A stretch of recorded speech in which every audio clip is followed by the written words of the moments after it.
And we're live, I think. Maybe. Here we go. So let's just assume we're live. Hi everybody out in YouTube land. Hello. Oh, I can hear that you have YouTube open in the background as well as being on Zoom. So let me jump onto my headphones. Hold on. Yep. Okay. So we got some feedback, but hi people out in the chase. Let's see. I have to, oh, you know what? I have that other link going. I better go and tell, because I don't know how to schedule stuff. I still don't. I always think I'm gonna work on it and I never do. Do you know how to do it? Do you know how to schedule? Okay, wait, go ahead and talk to the people while I try to fix my my other link and tell everybody to come on to this new. Wait, did you change the link? Yeah, well, I don't know how to launch the, like I started that, so everyone would have a notification. The only way I know how to do a notification is to make a live stream on YouTube. But this is a live stream through Zoom. It's a different animal, so I don't know how to connect the two. So I'm gonna I see 26 people over here. Wait, what's going on with I'm looking in your old link right now, and Atlantic Coast is saying, then I better make my announcement now, Lucky. Did you get one of those $2 bills with it? What? What's going on? I'm confused. Link. Okay. Going to your channel first. Okay, now I found the real one. People. Oh, thank you, Hooli. Hooli jumped on to my other channel or other show and put the link. Hey, okay. I saw something say Eric Sloan. Caught my eye as I jetted away. No. Oh, they were saying something about how they caught that Eric Sloan did lie about his age. I think Brian Gates was saying that. Oh. Okay, now I found Hang on. one. Things are going. Oops, I did. Oh, thank you. There. I'm under control. Okay, what about who's who? Oh yeah, the Eric Sloan thing is real, that he lied about his age. Yeah, that's what Brian Gates was saying. I was like, I was not aware of that. That is hysterical. I totally have done that. I'm like confused as to, I have to really think about how old I am, because I've lied about how old I am for so many years. Like forever. I hate my birthday. I lie about my age, so much so that I have to really think about how old I am to figure out how old I am. Are you drinking margarita? No, this is one of those peach Seagram's things. It is peach Bellini? Yeah, peach Bellini. That's exactly. I can't have Bellinis. I'm not allowed to have Bellinis. It's so good. Trust me, I know. This is one too many. This is a low alcohol thing, though. It doesn't have much. So they're pretty harmless. It's less than a beer, whatever. They're really yummy, and it's kind of cold out here, but really for peach. But anyway, okay. It looks like we have 37 people in the room managed to find us. Yay! Hi everybody. Hi people. Just took me this long to get settled and figuring stuff out, but I've been listening to Dan Barbarisi's book on the audiobook. Audible, yeah. Yeah, you can get that. You can get if you sign up for Audible on Amazon and you haven't used your free trial yet, you can get the free trial and listen to the book. Hey, I think, I don't know. I didn't know. And also you can get it on Google Play books. And that's where my sister got it. I'm like, oh, I wish I had the audiobook because I'm such a slow reader. and I wanted to be on the same page with everybody talking about this. It's like, oh, I want to know everything. I want to insert it into my head without having to read it, you know? So my sister found it for you. Yeah, sent it through a Google, Google Play link, and here's link, whatever.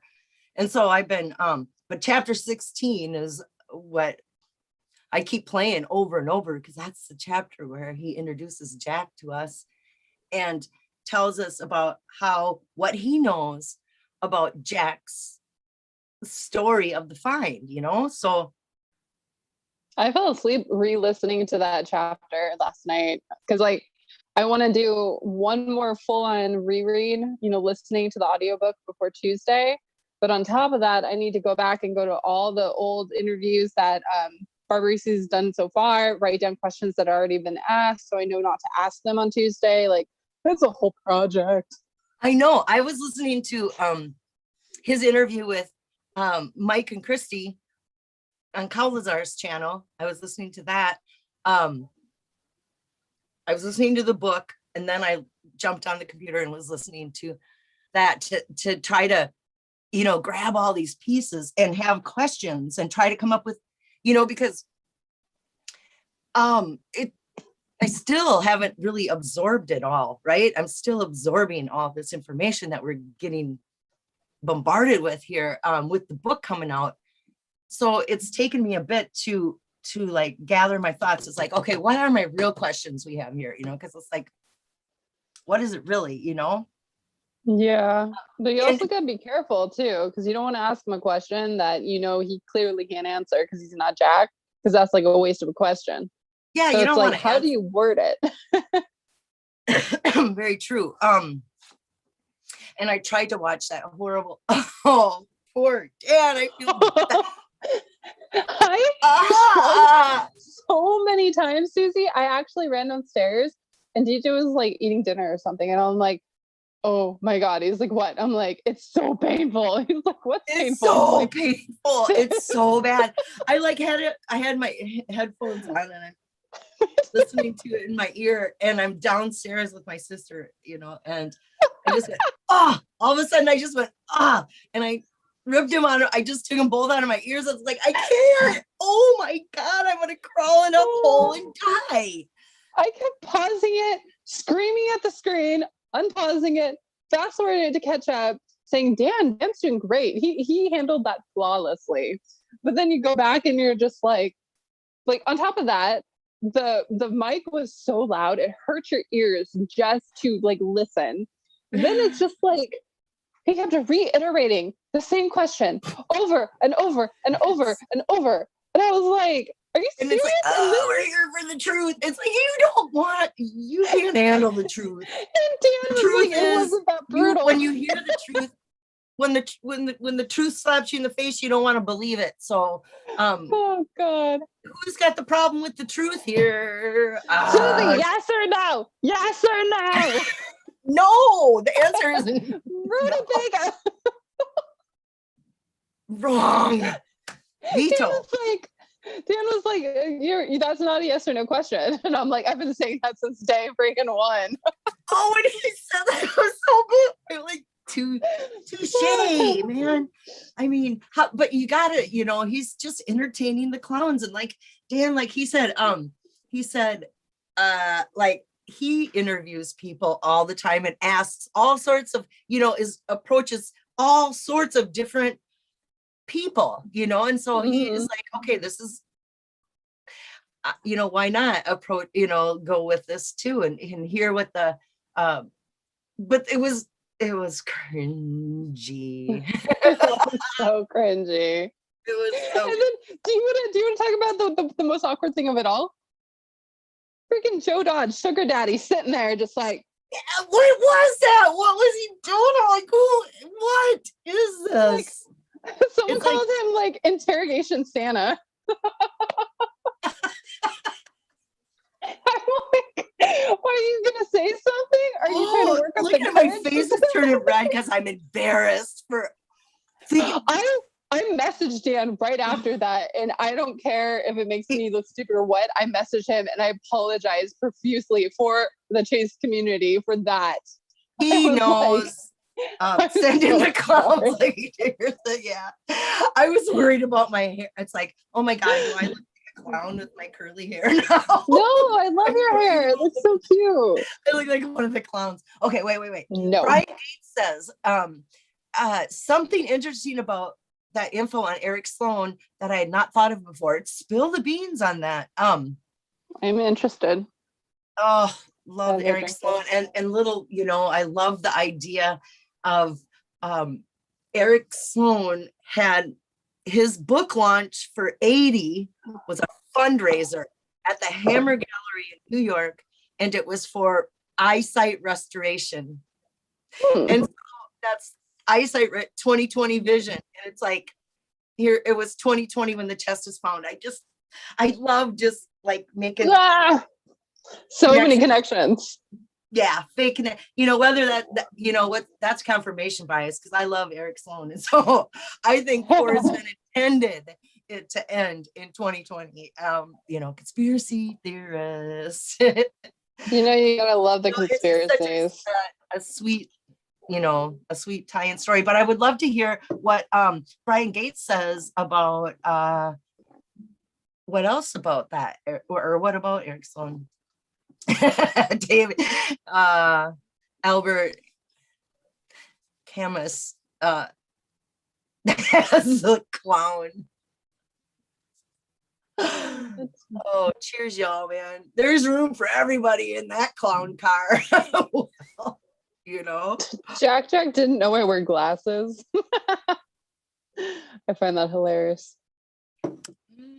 Peachy. Okay, I'm gonna open another one.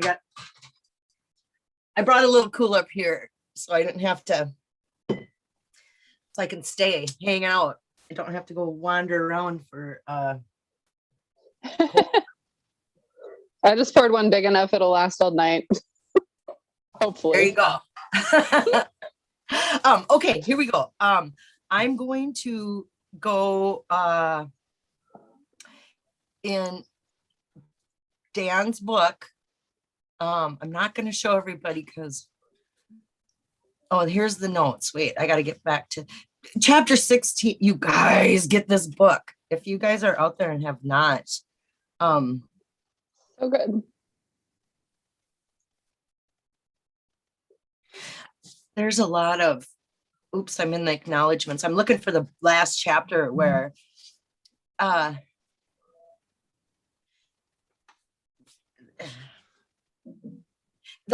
of the very last chapters in the book. I'm going to read just a teeny bit because it's like I found myself suddenly nostalgic for it all and for the feeling of those remote locations mattering. None of those places would hold the same allure anymore. The Rio Grande would be just a roaring racing river. The mountains around Taos would still be gorgeous and captivating as they scraped the sky, but lack the promise of something greater. Even majestic Yellowstone, geysers and all, was just Yellowstone now. Beautiful, special, but not necessarily containing riches. It felt a little duller, more muted. That is so well put. I know, isn't that lovely? But I'm like, say it's like even majestic Yellowstone was just Yellowstone now. Beautiful, special. He used the word special, but not necessarily containing riches. To me, it's just like he's trying to tell us it was in Yellowstone, I know, right? That's how he's closing out the book. This is it. That's where I'm reading from right here, you guys. So It's like he's closing, going, guess what? Yellowstone's still special, even without that gold there. And basically, and another point I'm finding, this whole fake blaze thing. I was trying to put that whole timeline, match it with the book to what we know before the book was launched, meaning Forrest said or Jack told us that he called Forrest in 2018 and said, Big Yeah, Blaze. please, or whatever, and he's like, uh-huh. And so I was trying to use that phone call from 2018 to match up how he, how it worked into the book about him coming across the fake Blaze and deciding. And what is interesting is, this is from page 317. And it's in quotations. So this is Jack's words to Dan. He's quoting Jack here. I was not long out of my car, meaning not far from the parking spot, making my way through some difficult terrain. And suddenly I saw something in the distance.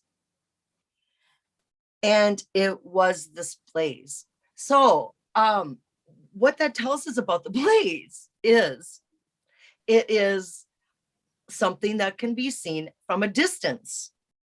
That gives us a clue about how big it is.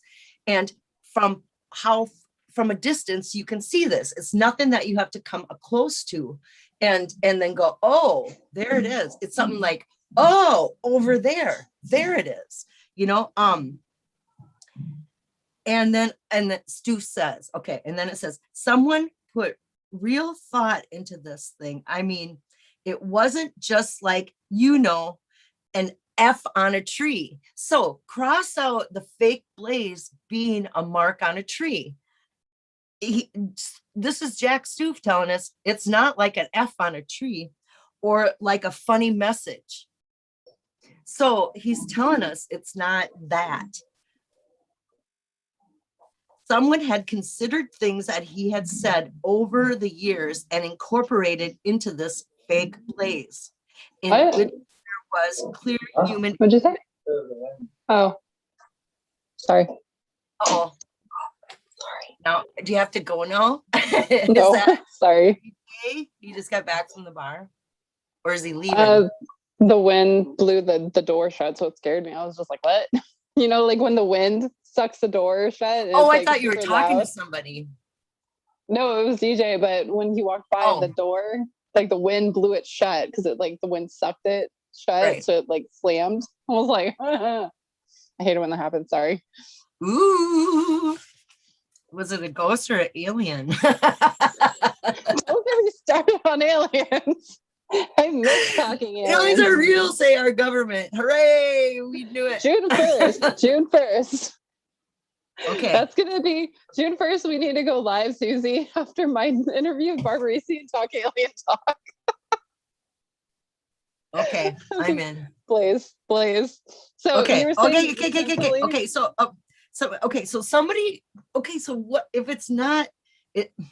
You can see it from a distance, and it's not some F on a tree or some funny saying. It's not a mark on a tree. So, but it's higher up. You look down. Okay, and there's something else. About that. I'm gonna keep going in this because it's so interesting about what we gain from that knowledge is how close the car to the Blaze. It's so it's in difficult terrain. He described the difficult terrain. Let me find that. Okay. Here we go back to here. I'm on page 318. And this is Jack talking. It's in quotation marks. December of 2018. I figured out that I definitely needed to try and figure out what the Blaze is if I can. And there was a hint in the book. It's in the book. I figured out what the Blaze was supposed to be. So I knew what I was looking for, and that's right. That's quote out of the book. Okay, now here's me. So it's a definite, that's one of the hints in the book is what the Blaze is. And so it seems like we should be able to. Bird in the moon. The bird in the moon. I think that's the hint for the blaze. I think it's bones or well, like you can't. From the gold bug. Yeah, maybe it's a devil's seed. Maybe somebody made a fake a devil's seed out of bone or horns. Oh God, that'd be so funny. But now they didn't do, 'cause that's not what he talked. I mean, what Jack is saying is the fake blaze was something obvious human intervention, obviously put there and obviously related to the chase. It's like, would you think Forrest put that fake blaze out there to slow down? I mean, this is the thing. I don't know. Like, I even tried asking Dan this, and he doesn't know much, so maybe I could write Jack and ask him. But how are they so confident and sure that was a fake blaze? What if it was a piece of the blaze? Because if you look into history, especially, I'm aware I do this a lot, the bird in the moon is symbolic for the owl of Minerva. And she was the goddess of wisdom. She's Athena, the goddess of wisdom, stuff like that. And it's been used throughout all time and space. Pirates used to do it. All kinds of people used to do it. It's the owl of Minerva. It marks the way to the treasure cache, the treasure room, the treasure nook. Also, that moon shape that is a Eric Sloan, or I learned through Eric Sloan books that on an outhouse, when you see that moon shape, that's the ladies' room. That's a symbol for a woman. Oh. Moon, and it's also a vent.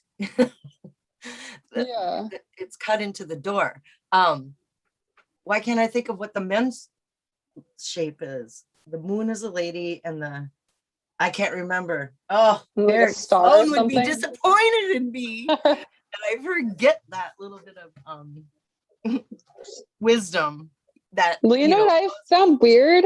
Like when Jack talked about how in the first Medium article, the chest and the nook was like less than 1,000 feet away from the fake blaze. Do you remember when he said that? He said it was about less than 1,000 feet. So the thing with Owl Minerva is that there's symbols. It's either a W or an M.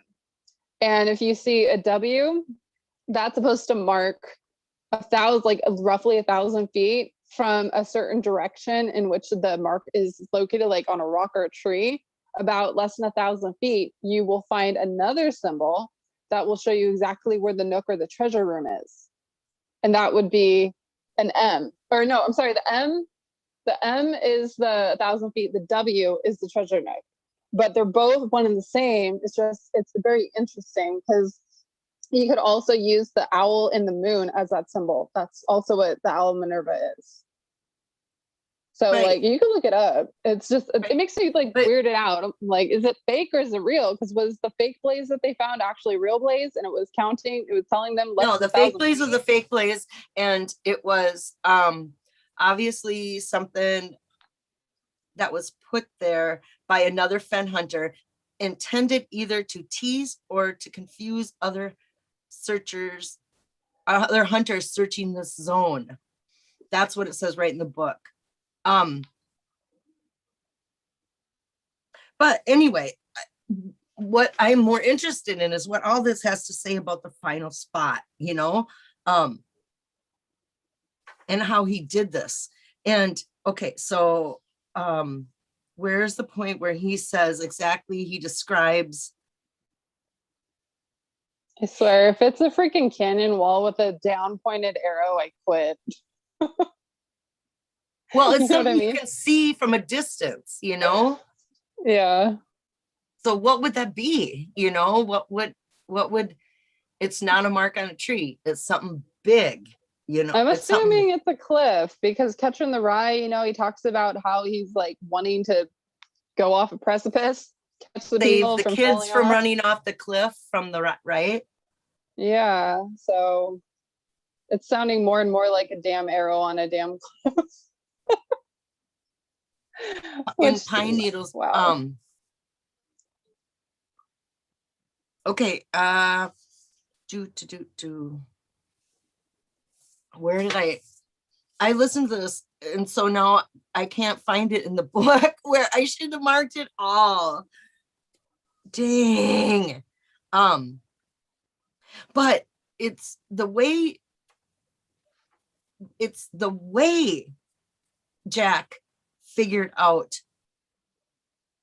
this treasure hunt was the interpretation of the poem. It flat out says you have to, he said something about you have to be an English major to figure this out or something like that. And it all boils down to interpreting the words in the poem. So there we have it. I mean, it's just like, so we have it feels like we have everything we need to do this ourselves, you know? Well, I mean, the word blaze actually derives from the word scar of the earth. That's the origin of the word blaze. Well, so that could like be anything. Like, especially, the earthquake when it happened, how it has, I forgot the name for them right now, but they're what are they called? The basically scarring of the earthquake, where these little marks, fissure? big ass, yeah, fissure. There we go. Fissure is like the number one explanation for, Mar, scar of the earth. And Fenn did say the only changes that happened to that place was what nature made. What about, okay, what do you think of the theory that Jack found this on June 5th and emailed for us and said, I found this, but I left it there. I'm going to go get it tomorrow if it's okay with you. It's so crazy. Okay. Okay. But he found it on June 5th. And June 5th is the stamp. Is the stamp in the Goldenmore chapter. It is. So is it a blaze? Is it a shadow? The cover of the book is a shadow. Or Too Far to Walk book is him standing with casting a shadow. So is it something about a shadow cast on June 5th? I think it's possible. Amy, Cynthia, Justin, and Matt are going like right now to Yellowstone to look for that damn thing, and they're going around. I'm so jealous. I'm like, total jelly. They're going to the fire hole, by the way. Like they said it on Amy's channel like a week or so ago, and I was like going bonkers because I was like, you guys, I've been the weirdo obsessed about Firehole for years, and you guys all said no, no, no, no, no. And now all four of them are like, Firehole. I'm like, what do you have that I don't know? Like, I think they're colluding. They're colluding and they know something. But I mean, hopefully they got it right. Maybe they figured it out. Maybe they have some insider information that's going to lock this stuff. I'm just looking over the chat. I'm sorry, everybody in the chat. I didn't even say hi to everybody. Hi, Jack. Hi, JK Pioneer. Hi, MJ Inzer. Hi, OK Larry. Hi, Gadalcon. RF. Hi, David Crump. MJ Inzer says Yellowstone is busy. Jellystone. Hashtag Jellystone. I am totally Jellystone. I'm jealous of those guys going to Yellowstone. That's funny. That's what you call it when you're jealous of other searchers getting to go to Yellowstone, is your Jellystone. I like that. Hi, Dave Bradshaw. Hi, NINFJ. Did you see what he put? It was like the scissors of the blaze. Oh, mm-hmm. Hi, Albert. Who's our Hi, Zozo Rocks. I don't think I've ever seen Hi, RF David. before. Hi, Tom. Jellystone. I know. Hi, Lucky Digger. Hi, Davio. Hi. How you doing? Good to I see think ya. Air has a good point to make about landslides. What's that? He just said landslides. That's a pretty good idea to think about because the Oh, yeah, something, yeah, trail. natural something. Hi, Galaxy. How's it going? Brian Gates, hi. I did read one of your there's Hooli. Oh, and Copper Dan's in here too as well. Hi, Copper Hi, Dan. Copper Dan. I know, we got a good crowd. 67 people. Holy moly. It's a 68 over here. Sweet. Well, I must have missed somebody, and so they left. Did I miss anybody? For the official record, I love your laid back show or laid back style show. Awesome. Thank you, Jack. Hi, Wonder MT. Beartooth Highway open today. Hooray. Jealous Stone hashtag. M. Wouldn't you like to? Who all went? Smell the Sunshine, Justin, Posey, and Cynthia. Those three. Yeah, I think Cynthia. She was saying like the other day on Amy's and channel Amy and Amy. Yeah, all four of them are like tied to the freaking hip nowadays. Like you guys are colluding with something. You can't hide it. Oh, I hope they're coming up with something good. Whatever, you go get them, you guys. Those guys. Yeah. Okay. So, and you have Dan on your show when? Tuesday on the 1st. Tuesday. No pressure, right? I think mine's no gonna pressure. be the Oh, last he's interview. easy. I think he's a pretty easy interview. If that one guy can do it. I don't even want to say his name. Did you watch last night? I was forced to watch it because like Christy told me like there's some stuff that was like really upsetting that was said. So I was fine. I went back and I like watched a little bit and skimmed through it. Susie, I was so mad. I wrote something on Calizers, and of course, thank God, Mike woke up in the morning and deleted it. But I was fired up. That is for darn sure. I have to stop myself and just be a lurker because it's like, oh, in open mouth, insert foot. I mean, so I just, that emoji where it's just like this, like that is forever their emoji. Like, I can't. I can't tell if it's like idiot or it's like I'm hiding. What I can't anymore is somebody going, I got some information coming. It's coming. I'm going to tell you. I know Seekers and they're going to come out and oh my. You guys aren't allowed to go live. Did we give you permission to go live? You're not allowed to go live. Nobody gave me damn permission tonight. Oh God, now what's going to happen? I'm just like, if you stop and think about this, Susie. I didn't ask anybody. I didn't give anybody. Yeah, you guys have been going on whatever the hell you like want all the time. And like last year, I started going on Tuesdays.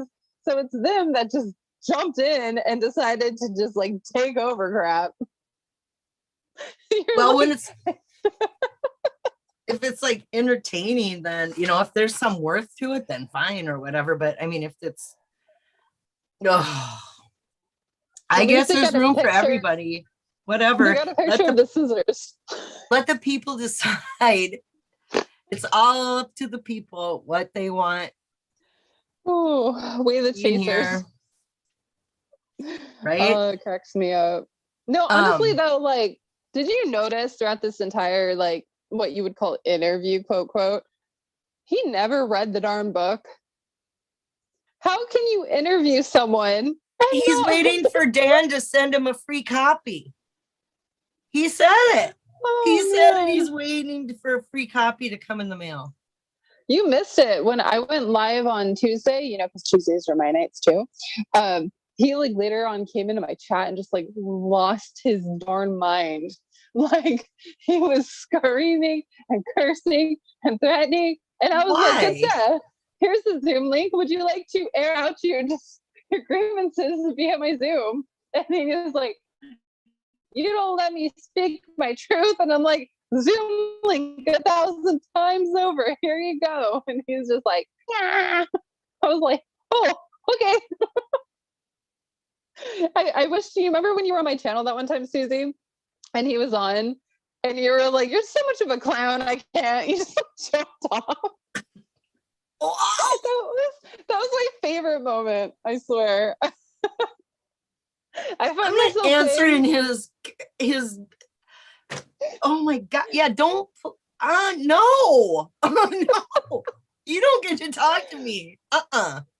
it gets to the point where I it's got like, what do you nothing do? for him. Nothing. Just like, I just want to laugh till I fall over now. Okay, I'm going right back to Fennhaven and going on page 316. And listen to this. This is quotation marks. This is a direct quote from Jack. Says, I don't want to ruin this treasure hunt by saying it was made for an English major, but it's based on a close read of text. I mean, that's what it is. It's having the correct interpretation of the poem. So that's telling us exactly what to do. You know, don't you think? Susie, we've been doing it since day one. We've been etymologing the crap out of every damn word in there. Okay, and in the paragraph before it says, Stu soon came to the conclusion that the key to the hunt was in truly understanding Fenn and his motivation for hiding the chest. There was no need to use anagrams or break codes. No codes, no anagrams, no anagrams. Excuse me. Or find GPS coordinates hidden in the words. I didn't use anagrams in the poem. I used anagrams in the book title. There's a difference. Nope. He said the key to the hunt was in truly understanding Fenn and his motivation for hiding the chest. There's no need to use anagrams. He didn't say the poem. He just said there's no need to use them. Boom. I call them or BS. break codes or find GPS coordinates in the words. As so many searchers were trying to do, one needed only to understand what the poem's author wanted to convey. And what did the poem's author want to convey?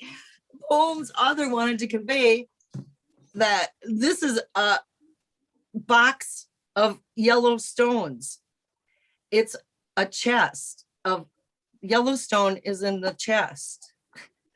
Yellowstone is in his heart. My heart is in Yellowstone. It's like such a easy, breezy lemon squeezy. That interpretation, and it makes so much sense.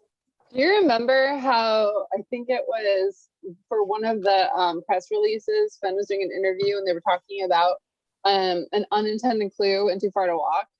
Fenn said, it doesn't take a genius to figure that one out. And then all of a sudden in the Medium article, Jack kept saying Fenn kept referring to him as a genius. I think Jack may have figured out. I think Forrest did tell Jack he was a genius for figuring out his, if I would have figured it out, I would have hoped he would have said, wow, you're a genius. Anybody. Here's to you, Jack. I don't know what to make of this anymore. I don't know. I'd love to sip a peach Bellini with you, Jack, and chill. And I promise I wouldn't ask you any questions. Bird of the moon. Bird of the moon. Yeah, Isn't that still your screensaver thing? Like your photo screensaver is the bird of the moon still? Yeah, that's my avatar or my. Yeah, whatever. See, there you go. He owes it to you. Yeah, if that's the symbol, hey, He's probably sitting at home right now with one of his expensive wines, just watching us and just like sitting back with maniacal laughter, like, you're never going to know the truth. I feel like that's probably what I would do. Well, I'm looking at this In Love with Yellowstone chapter and my Creek. my carefully written notes. But here, what can't be denied is this is page 44. And in this, it's 36. So 44, 36, there's GPS coordinates. The first part of the GPS coordinates for Yellowstone is 44, 36. And this is 44, 36 on this page. So, I mean, but Jack says no. No. The world may never know. And this one also has the M, and M means 1,000. Isn't that just what we got? And 1,000 feet from the chest. I mean, could it be it wasn't an F on a tree, but was it a giant M? That's what I'm saying. M is for Minerva. W is also from Minerva. Those are the treasure symbols. So I'm telling you, I think the fake blaze was an M. But it would be something from the Thrill of the Chase, a symbol. It would be omega symbol, a double omega, or like something to draw, easy to draw, but obviously man made, or a stick figure. Oh, I see my name. Carefully written is the green marker from the book. Carefully written is the green marker from the book. Right. Oh, right. Oh, she's laughing at my comment about my carefully written notes in the book. Oh my God.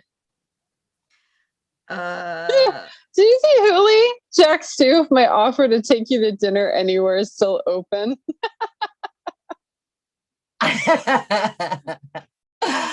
Oh. International House of Pancakes.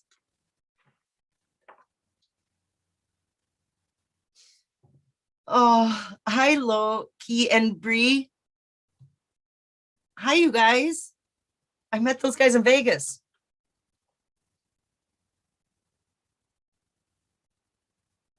Oh, Uncle Titus is in here.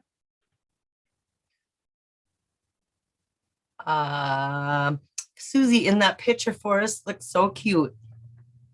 I know, with his blonde hair. He doesn't have brown hair. He had blonde hair and then he had gray hair. I'm just saying. I couldn't help myself. Isn't that what everybody says on that other show? But the identification card says he has brown hair, and that's not true. But what does that have to do with the price of tea in China? I don't know.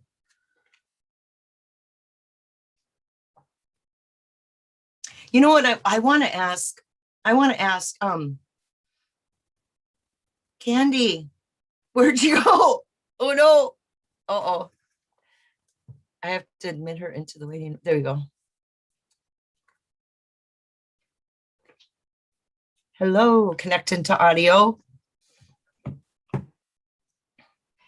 That was weird. For some, like my headphones died, and then all of a sudden I like could not hear you. You were kicked off, or kicked out, or whatever happened. No, I left so I could come back to reset it because something weird was happening. Fine. Oh, Tony Russi says open today. Hi, Tony Russi. That's like awesome. Ojo caliente? That's what I think. What you drinking? I'm drinking those. I'm drinking peach Bellinis. It's so good. Uh-huh. but it's a fake one. I mean, it's a Seagram's Escape. I am, please Seagram. escape me quickly. Oh, you know what's funny? So Saturday is Adam's birthday, right? So he's throwing a birthday party. And I sent him my family recipe. Oh Who? my God. Adam, you know Adam Foddy? Oh, Adam Foddy. Yeah, it's here? his birthday on Saturday. So he's throwing a big Oh, it party. is? So he was like, oh, do you know any drinking games? And so I told him about King's Cup, you know, over here in America. And he's just like, oh, so we play that. But I sent him my family recipe. So, Susie, you got to try this stuff. For what? What is it? Tell me what's in it. It's called Skip and Go Naked, right? So Okay. I asked my mom and I asked my uncle for the recipe. Apparently my mom's trying to kill people because she's like, you gotta do 1 pint vodka, 1 pint gin. And I'm like, Mom, no. Because my Well, uncle, how big a thing are you making? I mean, this isn't for one person. I mean, it's supposed to be like a gallon. for the party. Okay, right. Yeah, but then I asked my uncle, and like my uncle's the one that makes it all the time that's good. So I'm like, Mom, you're just trying to kill people. I don't know if you know what you're doing. So it's 2 quarts sweet and sour mix, 2 quarts beer, and then 2 quarts gin. And you mix it all together. And Gin and beer and orange juice? Is that what you just said? No, sweet and sour, Oh, beer, and then gin. It's like the best combination ever. It tastes like pink lemonade. And after your second cup, like you're not supposed to go past the second cup. And my uncle, he approached me. He was like, here, it's time. You can finally have some. And I'm like, okay. So I was drinking some and I go drink another one. And he's like, you don't want to do that. And I'm like, you don't tell me what to do, Uncle Dave. And next thing you know, I'm falling over the wall. Like, this stuff will knock you on your butt. So did you skip and go naked or no? No. I don't know why they named it that, but apparently that's what they did back then. Hi, K-Pro. I didn't say hi to you there. Hi, Lucy. How you doing? Who? My wife's favorite, Peach Bellini. Next is Bahama Mama. I love Mai Tais. Mai Tais are so good. Yeah. But I shouldn't drink any real hard alcohol drinks. It's just not recommended. I had a margarita with dinner tonight because I had steak tacos and it was, oh my God, it was so good. But I needed to like shut my eyes for a while. I needed one margarita and it was. You know what makes me go sleepy after I drink it? Mimosas. I don't know if you ever do mimosas, but for some reason, no matter what type of mimosa I have, I just want to go sleep after. That's because it's brunch. You're supposed to have mimosas with brunch. That's what I do. Eat a bunch of food and then take a nap. Go into hibernation. For dinner. Open a bottle of wine. No wine. Wine gives you like the worst hangovers the next day. Well, if you just have a little, it's okay. Wine's good. Hey, can you like I need to run to the restroom. Can you like man the fort for a second? I'll try. Everybody. Okay, I'm going to mute myself and I'll be right back, everybody. Oh no, you guys are stuck with me for a second. I feel so bad for you. Why would Jack not do any media, but then let a guy write a book about the find? I don't know, Galaxy. It's a very big question we would all like to have answered. It's a breakfast drink. What do you expect? I respectfully request an online interview with Jack Bill, and I am not a professional interviewer. Would he give me the time? You're drinking bad wine. Probably, JK. Probably. Especially red wine. Let's see. Christy is in the chat room. Hello, Christy. 1 pint vodka, 1 pint gin. Yeah, basically, my mom's trying to kill people. The original recipe didn't even call for vodka. That's what's so funny about it. I I'm not a 7%er. Fairy Tales Chapter 2 coming soon. Oh yeah, I think you're probably gonna have to like convince Mike to allow Christy to do Fairy Tale Chapter 2. Aliens of Candy. What? Carefully written is the green. Oh, we see that. Good to see familiar faces. Oh, there's 70 people in here. Hi, people. I really want to put out part 2, but Mike and I are not in agreement about it. Okay, Christy, tell Mike I will send him 2 more very cool, awesome coffee cups if he allows this. Okay. Port the man. So funny. So I'm trying to read chat right now, you guys. If I'm reading chat, I go away for a second. Yeah, let's drink more of this. Let's drink more of this, okay?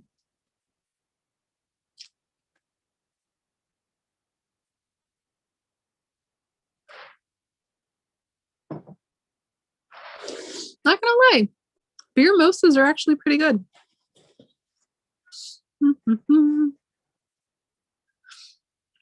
Section 42. Hey, MJ. Red seat 42. What are you all talking about? What is going on in this community?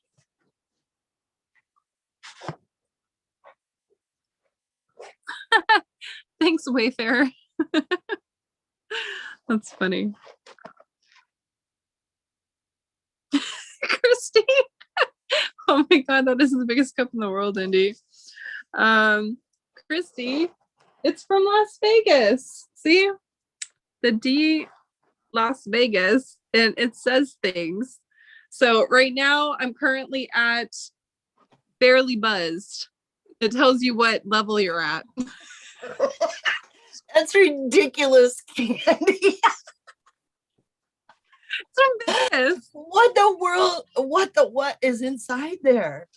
Just Is that beer one and of those orange skip and go juice. nakeds? Is that what's gonna happen? No. It's You just beer guys and stay orange juice. tuned. Guess what? Oh god. Let's get her some new subscribers.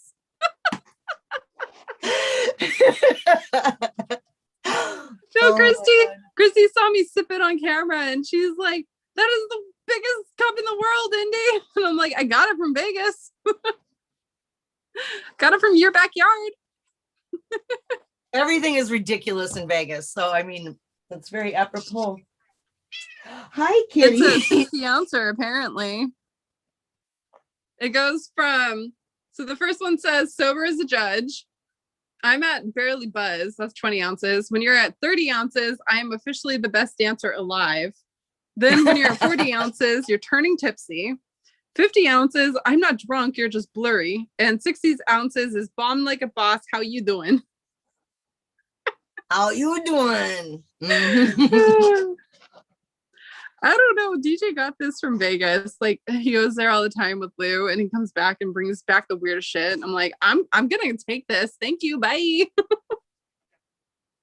This is my cup now. You know what? Yeah, but what did he have in that thing to start with? You know, I mean, that had probably like them giant drinks we had in Vegas, that margarita. That like, I only drank like an inch out of like a 3 feet. Like, You actually like, you were like, I'm gonna go sleep now. I turned green and it was like, I'm out. I gotta check out. I did. I went in my hotel room and curled up in a ball. And hours later, it was like, okay, it was, you know, good to go by then. Everyone else is done, you know. Oh. Christy went to sleep that night. Like, okay, remember we went to the taco place, got tacos, we had those bling drinks, and then she got the legs after. Well, she just all of a sudden is like, I'm just gonna lay down for a second, and then next thing you know, Mike's like, she's out. And I'm just like, it's the last night. What are you guys doing? Big weekend for her. You can't. Oh my God, that was a big weekend. That was so much fun. It was so much fun, and it's so funny to tell people, hey, yeah, played in a poker tournament in Las Vegas. You know, I mean, that's like a thing. Like I did that. I played in a poker tournament in Las Vegas. It's hysterical, but it's true, man. I did it, and I lasted a couple hours, and I only bought It was back fun. my buyback or whatever was right before the buzzer where you couldn't do it any longer. So I made it a long time before the kibosh was, before I got kicked out, and then I kicked in another ante or whatever you have to do, and only lasted a few hands because by then the buy-in each round was like all my chips were just to play the one hand, whatever. It was so much fun, and I learned so much. And it's like I did such stupid moves, I did such rookie, because I honestly don't know how to play poker. Never sat at a poker table. Here I am jumping in. Okay, I'll figure it out as we go. I'll wing it, It was fun. I liked it. I mean, Christy was saying if we could get 50 people to RSVP, she would do another one like that. I would play again. And now I think, what I learned from that one time, I haven't played since. But I think, okay, I got this now. I'm sure I can. I think it would be fun to go back to Vegas during the summer, but everyone's like, no, it's too hot in the summer. I'm like, you guys, pool parties. Oh my God, that's July in Las Vegas. Sounds like it sucks. Really? Am I the only one that thinks it would be so much? Like, I've done summer in Vegas and it is so much fun. It is. It's a lot of fun. You got a bikini body and you're like 30 years younger than I am. Just live in the pools. Let's go in July. Now it's like, you wouldn't catch me down there at the pool. Are you kidding me? Oh my God. No. But I mean, I would still go to Vegas. I just would not ever leave the air conditioner. It's like, I mean, I think you can do it. Isn't there tunnels where you never have to actually step foot outside? Kinda, I think so. I think so. Just like here in Minnesota in the winter, there's ways to get around Minneapolis through tunnel systems and sky. So you never actually have to go and deal with it until you're getting in your car. And I'm curious about like what they're gonna do for February though, because apparently, I guess Desert File and Amy are gonna like take over or something. So I wonder what's gonna happen. Yeah, see, that seems more. I just don't think 2 events in one summer for the community works. K-Pro says. Christy, how dare you? Right. So are they right. So those what did you say? Desert File? Yeah, I think so. Or is working on the Santa Fe location still? Maybe at a different time? I'm not sure. They're supposed I thought originally it was gonna be Christy, but then I guess Amy took over or something. So now it's gonna be Santa Fe. I'm so confused. I saw an email that they're moving it to fall. Okay. Well, then why can't we do a Vegas thing in the summer and then do the February thing in the fall? Therefore, no 2 events in the summer. Boom. Or is that just me and my imagination? There's some people that can't afford to take 2 vacations and travel and whatnot. I just want to go to Vegas. There's no reason not to have a party. Isn't that what Flora said? Or why wait? Why wait to have a party when you can just have one anytime? That's very true. Christy, if I go to Vegas, are you gonna get sweet? Yeah. How many people do you really need? What's her response? She's like, no, Indy, no. Because they just changed it and may change it again. Nothing has been announced. Right. There's still time. They're working out. It's not even June yet here. We're almost.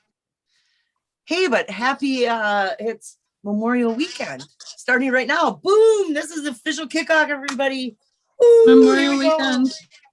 I totally forgot about that. And we're free. I don't know where what things are like where you are as far as the COVID thing, but here where it's yay, starting tonight, all the restaurants and everything are back to full capacity indoors and out, and that's so You didn't exciting. hear about California? Our stupid Governor Newsom's doing a freaking lottery, giving away millions of dollars for people who get vaccinated. Hooray. No, that is Why so not? terrifying. I'm vaccinated. Hell yeah, I'm in. Vaccinate me. I want to go maskless and not feel. I'm all over that. It's already a done deal. It's like I've got my 2-week thing passed. I'm full shots, whatever. I don't care. I'm a card carrying vax member. So whatever. I don't care if they put what tracking device. What's this conspiracy with the vax shot? The chips. Wait, did you see? Did you test yourself? Who cares what I do anyway? I don't know. Test yourself and see if a magnet sticks to you. People who get vaccinated, they have magnets stick to them now. I'm really curious to see if that's real. You don't want to go get a refrigerator magnet? I can see idiots putting something, doing it themselves and going, oh, look at the vaccine. No, I've seen lots of people, like normal people, they like got the vaccine and now there's like magnets. I'm telling you, there's something different. It's weird. It's weird. I'm not going to go into it because we ain't on a conspiracy channel, but you know my thoughts. Who cares? I mean, like, who cares anyway? What if it is magnetic? I mean, what? Then what? I mean, Susie, are you gonna make a tin hat with me for June 1st? Let's do a foil hat. Let's get ready. Oh, I've made foil hat before, for sure. I want to. Have you seen that video where they get like a bunch of foil and they like make a ball out of it, and if you keep rubbing it and smoothing it out, it'll become like a metal ball or something? Have you seen that? What? I read the chat and Jack wants to bring my sister on. You can turn her into a chaser. Oh, she just got done working all day. I'm sure she's home now, but I'm not. Well, I think that's what the cat came up here to announce that she's home now. But I don't. There's no way. I think I could ever talk her into that. I made my own vaccine out of peanut butter and bleach. Oh dear God. I must be very careful with you. What is going on in the chat room? The birds aren't real, they're drones. Dude, I've seen all videos of where people post birds that are like transparent. You see some weird shit on TikTok. I'm not gonna lie, Susie. If you ever TikTok go on there, awesome. My TikTok favorite rules. thing. TikTok, like conspiracy TikTok, is my favorite thing to go on. I didn't even know that was a thing. Yeah, it's like they'll do hashtag conspiracy TikTok, and people will talk about like stuff that would fall into the categorization of conspiracy when really it's like it's not a conspiracy. There's some really cool stuff. It's interesting. Is there Fen conspiracies on there? No, like I tried a little bit. Like I wrote, I did a few videos, just like half-assed it. But there's like a few people that started talking about it, and like the first thing I'm like, it's my territory. Who are you? What are you doing? But it's interesting. It's not that talked about though. It's kind of sad actually. You should go on there and take over. No kidding. I should be the fan TikToker. It's hard though, because like you get less than 60 seconds, right? Oh, and it's you're trying not to like hard. compile it all into one 60-second thing, and you're just like, there's so much to say. Like, My so 6-year-old much. neighbor taught me how to make TikToks. And so she showed me how to delete them, how to put the filters on if you want like butterflies flying off your head and stuff. I mean, I honestly, I'm still trying to learn. Like my friend Michelle, she's like really good at it. And one day I messaged her and asked her, like, can you teach me how? And she's like, no, you want to figure it out, teach yourself. And I'm like, okay, sir, dicks a lot. Like, You can't mess it up. I mean, there's no messing it up, but you can't, if you knew how to like, oh yeah, I want that music or that sound or that whatever. well, they do like some intense stuff though. Do you see where like they do outfit changes where like they throw their shoe up in the air and then all of a sudden the next thing you know, their shoes on their foot and they're completely transformed. It's just like all crazy colors and stuff. I'm like, I can't do that. I'm sure I can if I like Well, you take the just time to stop the study. video and change your clothes and then press go. You know, It's a lot more complicated than that. Trust me. But I've is done it a few it? I times. don't. It took I like know. 30 shots, Susie, for me to like throw the shoe in the air and finally like land it in the right spot. Like, trust me, it's hard. You should go on with the Fennhaven thing though. That'd be cool. That would be fun. What would you talk about? I don't know. Forrest Gump stuff. Eric Sloan. Eric Sloan. That'd be kind of cool. I saw there's different people on videos on TikTok about The Secret and stuff. That one's a lot more popular and interesting to do. Really? Is that even still going on? I thought that was Yeah. found, or it was one of them was found, I guess, whatever. I don't know. No, there's still a whole bunch that are unaccounted for. But still, they're like boring. They're not like. I don't think they're boring.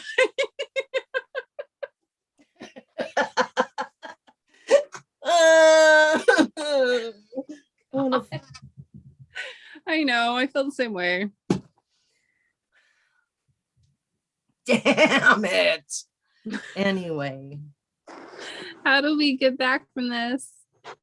Oh no. Now I'm mad. I'm not pouting. I'm gonna slam this. I'm sorry. Never mind. When's the next meetup for a shot of tiger China? What? What's a What is tiger going on? China? A China tiger? Like I don't made know. from I just porcelain? I was like porcelain joking around about tiger? conspiracies and I kind of started conspiracies in the chat. I'm sorry. Here is attached to the stick. Oh no, I saw myself on YouTube with my having a pout face. Oh, Did you There's see a the delay. chat? He's like, you have way too much time on your hands, Indy. A metal ball. How have you guys never seen this video before? tell me, what do you do with this tinfoil ball? What? Yeah, okay, so that's what I was saying earlier. Like, I saw where someone gets like a whole bunch of tinfoil, right?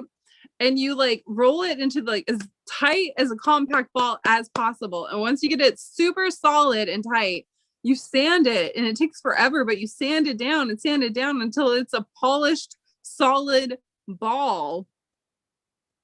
It's really cool, but it takes like an eternity to do. And then what? Oh, then you just have an aluminum ball. But it's like Okay. a very heavy, like beautiful. Like I saw one video where they did like really good one, and it made me want to do it. But then I'm like, but then if I did it, I would probably just cut it in half. And then what? Yeah. See what it looks like in the middle. Aliens gave this thing to me. He talks about bombing elephants in his audio tapes, but they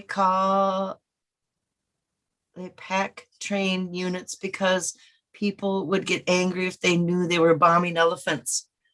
They call them pack train units. Oh, bummer. Quick, think of something better. Lucky Digger. Yes, China has buffaloes too.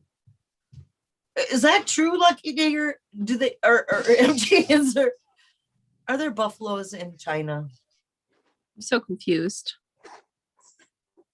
The Where's my- chapter Breathing as best says river, not fishing hole. Hey Google, does China I don't have know what you're talking about. buffalo?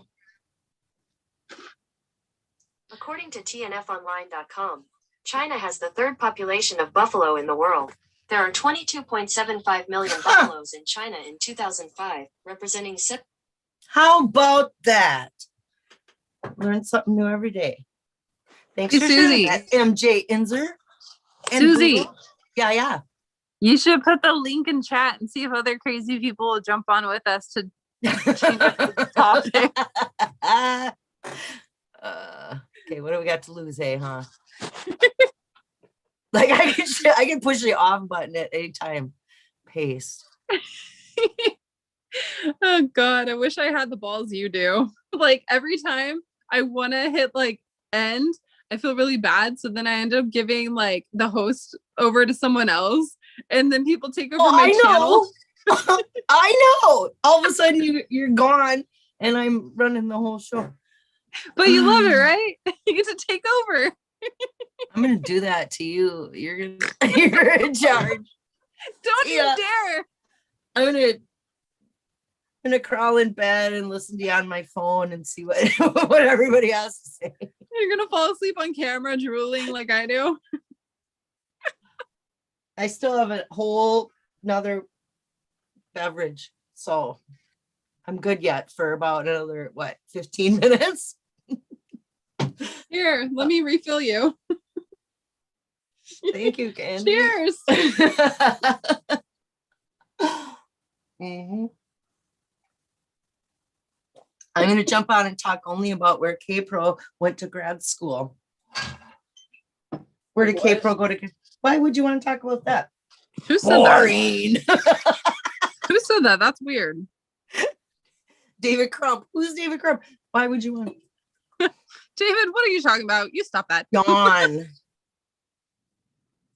Let's talk about where Jack went to school. Let's talk about getting into the mind of Jack.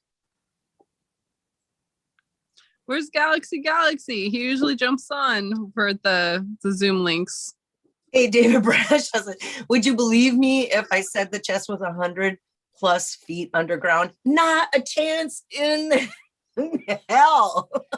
Snoring happens to the best of us. Not a snowball's chance in hell. Was it 100 feet? Jack said he saw a weird shaped square disturbed area. Christy, jump on with us. Jason, Indy, Lucky Deer. Oh, hi, Lavender Blonde. How's it going? Hi. Oh yeah, I got to remember to watch for if somebody does want to come in, I have to admit them, and I'm not very good at keeping them. Are you gonna be in the Zoom with Greg's thing tomorrow? I don't know. What do you know about Greg's going on tomorrow afternoon or day? I think it's at night. It's dark. Night. The drinks and random conversation. He's doing a Zoom panel. Get a shindig. Everyone hangs out and drinks and discusses random topics. The fun Is stuff. that where Adam Fadi's going to be for his birthday? No, he's going to be at his house being a normal human being. But I'm sure he'll probably get drunk enough to jump on and be like, I'm totally knackered. I don't and then believe jump away.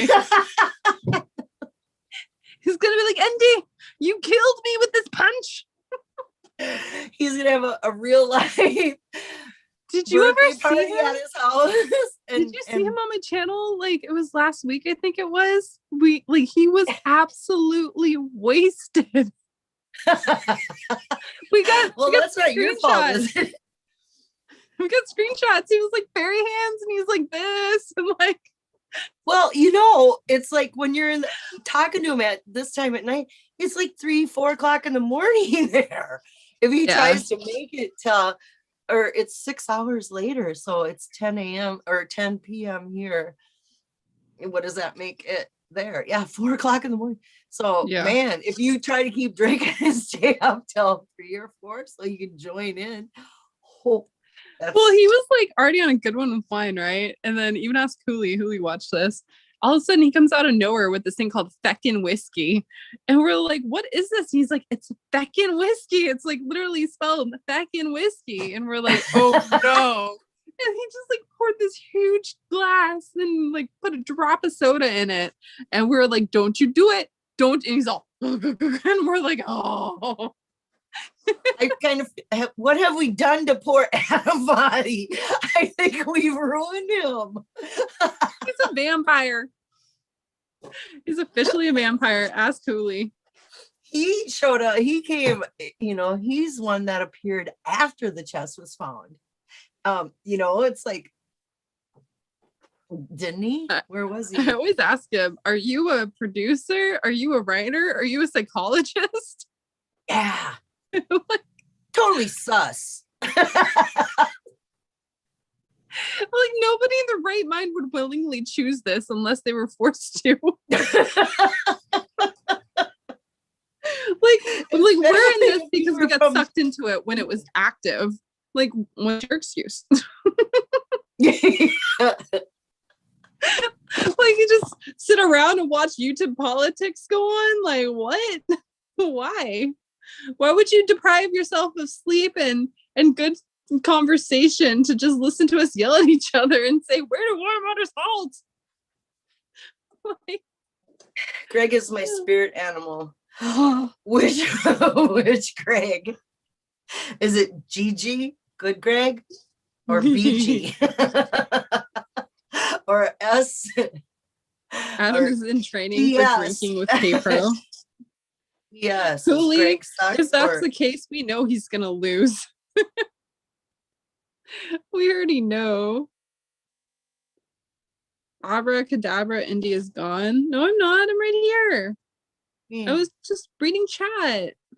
Oh, yeah. She has to. Here we go. I'm gonna do this again. Look at how brave I am. What? I just put it in the chat. Oh, the link. Yeah. Join us, fellow crazies. If you dare. I have at least a good 10 minutes left in me. A good 10 minutes. Good 15. We can go to 10:30. Don't you usually do like a couple hours? Well, it depends on if I have anything to say or how much I have to drink or, variables.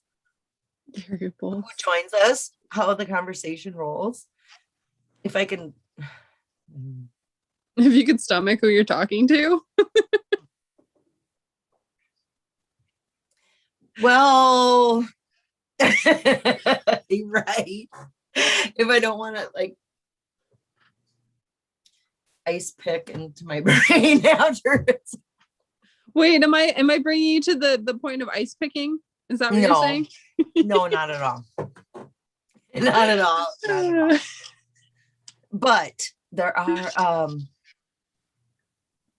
give me a few things for thinking. Visionary see me. Oh, it's time to keep rolling. Susie, do you know a Mindy? Run away. Okay. No, I only know of her through good night, Eugene. Be traveling tomorrow. See you next week. Wait, that's Safe Eugene? travels. When did he change to RF?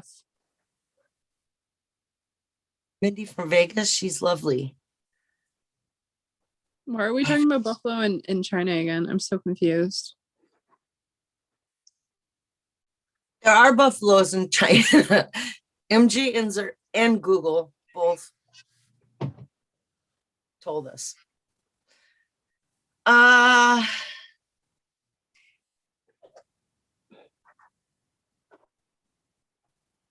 Run away. MJ answer says. I don't know. I have no comment. No comment. So Susie, I will cut you. God. I made that famous, didn't I? What would you ask Dan? Where did my little? I got scribbles. What was your favorite chapter from the book? 16, the last chapter. The last chapter. I've listened to it over and over. Yeah, because it's where we get the real information. We learn that it's the English, it's the words, it's the interpreting of the text, the poem. Uh, we've already oh, known okay, that. okay. Dan said, wait, he can, okay, Dan said he contacted Jack through the Medium article, that little trickery thing where you flag a mistake, or, and then he said that Dan said that then he received in his email an email from Jack from an address referring to Fenn's treasure. I want to know, what was that email address referring to Fenn's treasure that he knew? Did it say? Because Normally, you could do it wasn't background checks. Jack. It wasn't Jack, with all those numbers. Because then he would see that the name was Jack. He said that the email address was referring to Fenn's treasure. But anyone can make up email addresses, like you can make them up all day long on Google, Yeah, but normally if you do like a background check, like a just basic background check, it'll tell you which emails are associated with that person. So that's it. Jack's email address was referring to Fenn's treasure. That's what Dan Barbarisi said when Jack responded to that Medium article flag. Okay. The flag. He heard of this project and was willing to talk. Okay, and Did you- another thing that Dan says, that when he contacted Jack, not knowing it was Jack, it was just through the Finder article.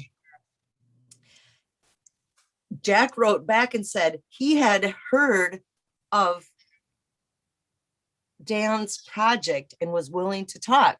So he heard that Dan Barbarisi was writing a book about the Fenn treasure hunt, and Jack knew about that. How in the world do you just go, oh, you're the guy writing the book? I mean, was it common knowledge out there that, well, I suppose he went to, but so what? He went to Fembury in 2017. But look at all those people that were there, on 2019, I know there were like at least 3 different film documentary people there. And, how many people claim they're writing a book, So it's just like, unless Forrest said something to him, said, hey, there's this guy, his name is Dan Barbarisi and he's writing a book. So, I wonder if Forrest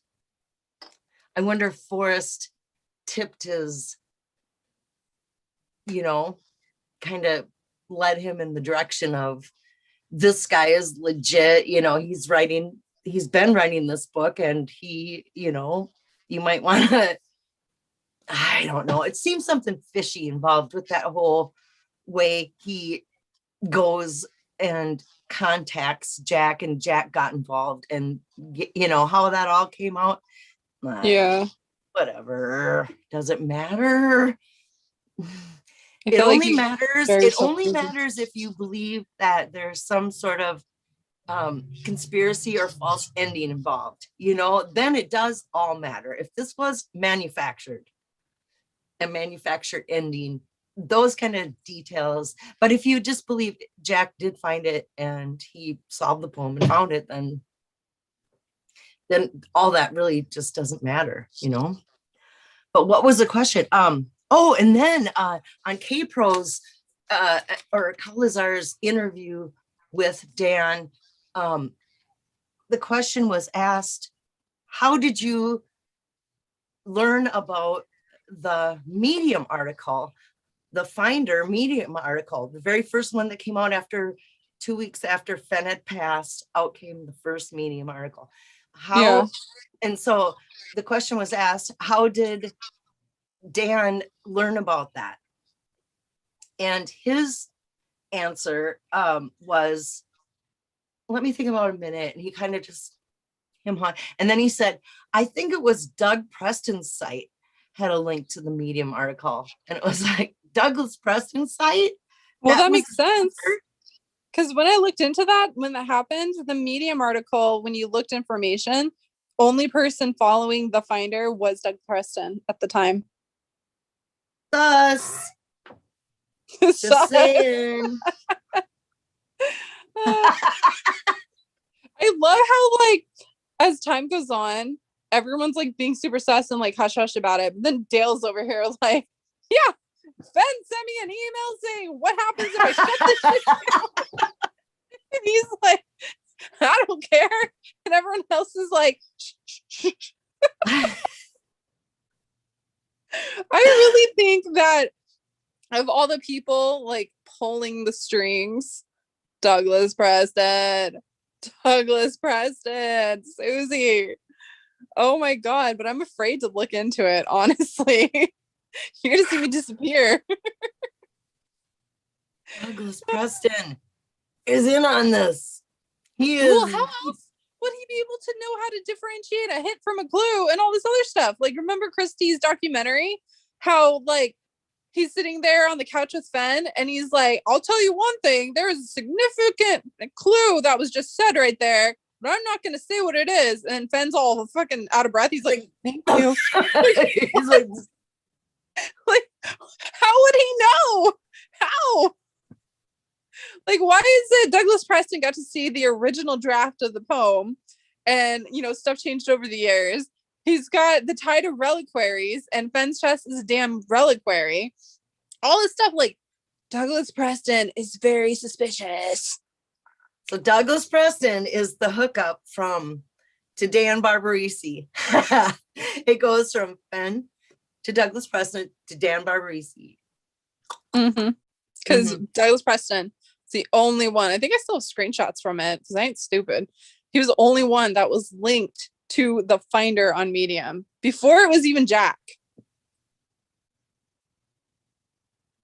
Weird, right? Weird.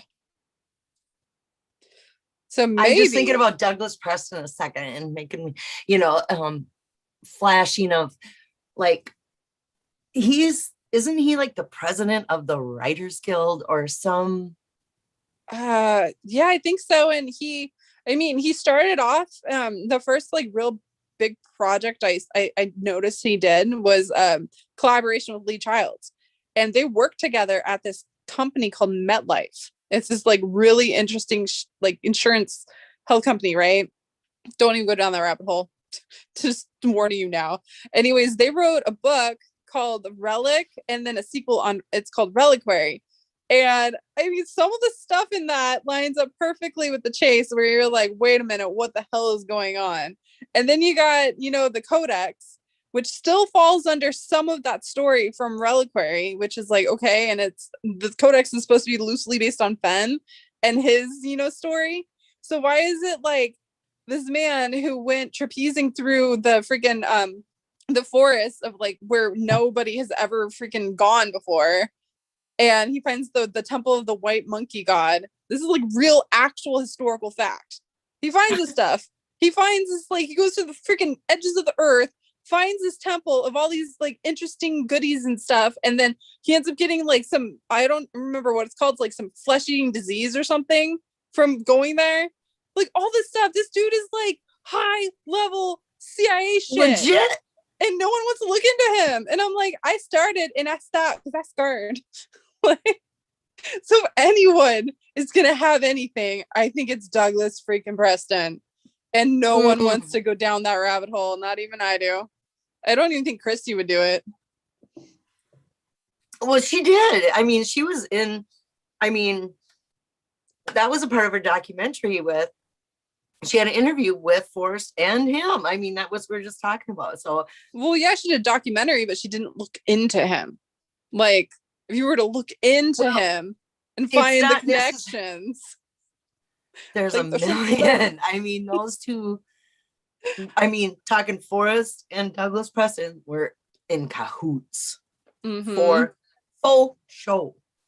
And now he just collaborated with George R.R. Martin and some other famous writers and bought a damn railroad. Oh, goody. That's awesome. Like, what? Okay. Are you making your own treasure hunt, sir? What's going on? Like, Oh, that sounds, because the imagination of the Game of Thrones dude and what's his name? George R.R. Martin. George R. Martin. Yeah, because he lives in Santa Fe, that dude. And he's a part, and then he did the what do you call the art thing there? That's so Meow Wolf. He bought those guys like an old bowling alley or something like that for Meow Huh. Wolf to make this big. I don't know, but I've never been to Santa Fe and I want to go. So I hope they make the Fenbury thing work. And I can pull You know that what off. I've noticed, like when reading Dan's book, when it talks about the FBI trying to raid quote quote Fenn's house, how like absolutely like evil genius Fenn is, how he turns it around and he's like, well, you guys did this, this, and this, and I'm gonna sue you unless you pardon me from all this bullshit. So it goes from like being a top suspect in some crazy like theory about people smuggling artifacts and all this other stuff, and then turns into, you messed up, you owe me an apology, now I'm like, totally pardoned from this. I wonder if there's a possibility that may have had any play into what he does with the land in the chest, because it was in 2009, wasn't it, when it got raided, and 2010 is when he allegedly hid the chest. So if he was smart enough, he would have been able to make a deal or do something where it's a loophole with where he leaves that damn thing. It sounded like he had the freaking BLM in his damn pocket, honestly. Well, From like reading that chapter, you should go back and read that chapter again. yeah, I Like, don't know. I mean, that doesn't stick out. It's like blah blah blah. It's kind of like, oh, old news. This is well, it something. should, because you know how Fenn, he's like, he's very, oh, I don't want to say he likes revenge, but he gets even with people that like, wrong him. It's just how I've come across that. And, he's building up this epic quest, this epic hunt, his last, place he wants to die, everything like that, curated all these amazing treasures. And then these assholes come in, raid his home, try and pin some stupid crime on him that he did not commit. He's going to do something that includes putting it on BLM land to say, F you guys, I do whatever I want because you guys screwed up. Like, so I'm saying, I think it was BLM land for sure. And I think he had a loophole because of all the stuff that happened in 2009. The BG Bad Greg channel was talking about a class action against Jack to make him talk. Yeah, I'm sorry. That's I tried sitting and listening to that. No.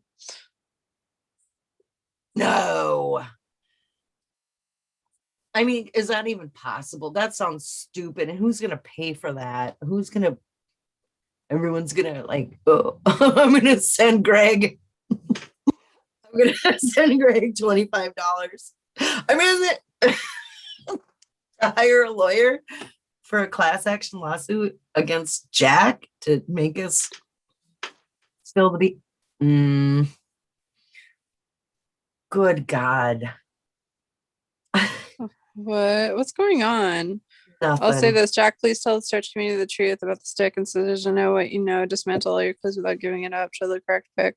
Alrighty, that's interesting.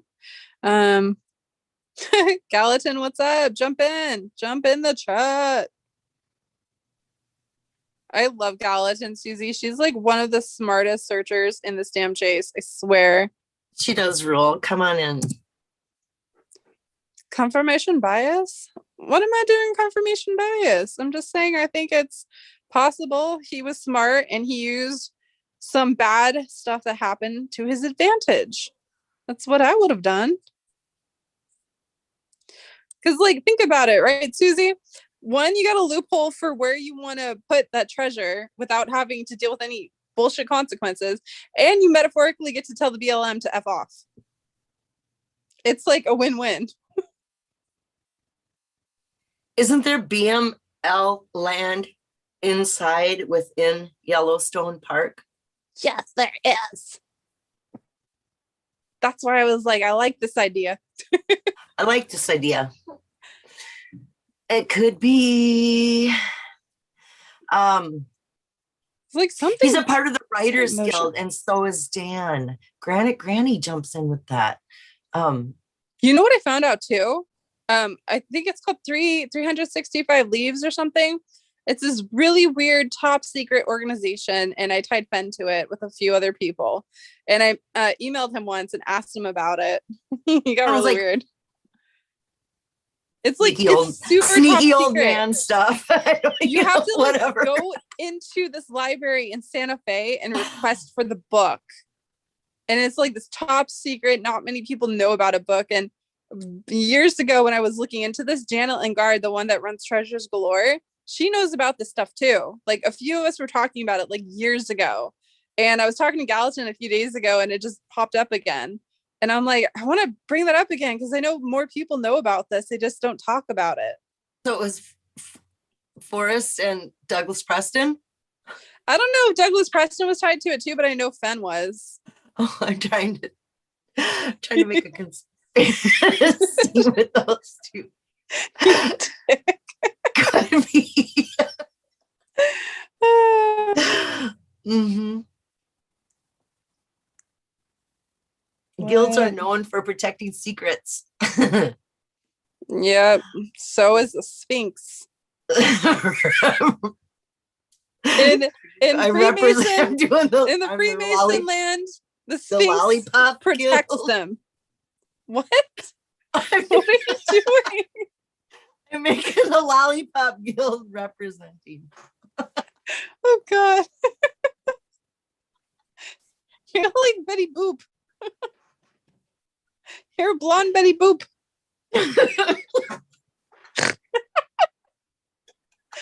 What just happened? How did we get to I that? turned into a munchkin. I'm sorry. Oh no. Oh man. How did we get here? The only guild I belong to is the lollipop guild. Lollipop Guild. Oh God, that's funny. Oh. Susie, Jack is never going to reveal spot I because he challenge does you to not. find out who owned Harry's Forum. Who owned Harry's Forum? Who You know? owned Harry's Forum? You know, K-Pro? Spill it. You're really gonna challenge me with that? I could probably take the back end and just ask Stephanie or Mindy. They would probably know and tell me. I'm lazy. Who cares? I don't want to research. It doesn't matter. Or is it Douglas Preston? Or is it the writers? I messaged Fenn a couple of years ago and I told him, you know how we used to have two websites? It was wherewarmwatershalt.com and then wherewarmwaters-halt.com or whatever. There's like one with the dash, one without. I actually traced Douglas Preston to one of the websites. Oh. And I wasn't the only one. There was other searchers that did this. And I sent Fenn an email about it. That's a sweet skill, Candy. It's Sweet true though. skill. It was ran from I believe I traced it. It was in Arizona at the time. It was a company in Arizona that was ran by Douglas Preston.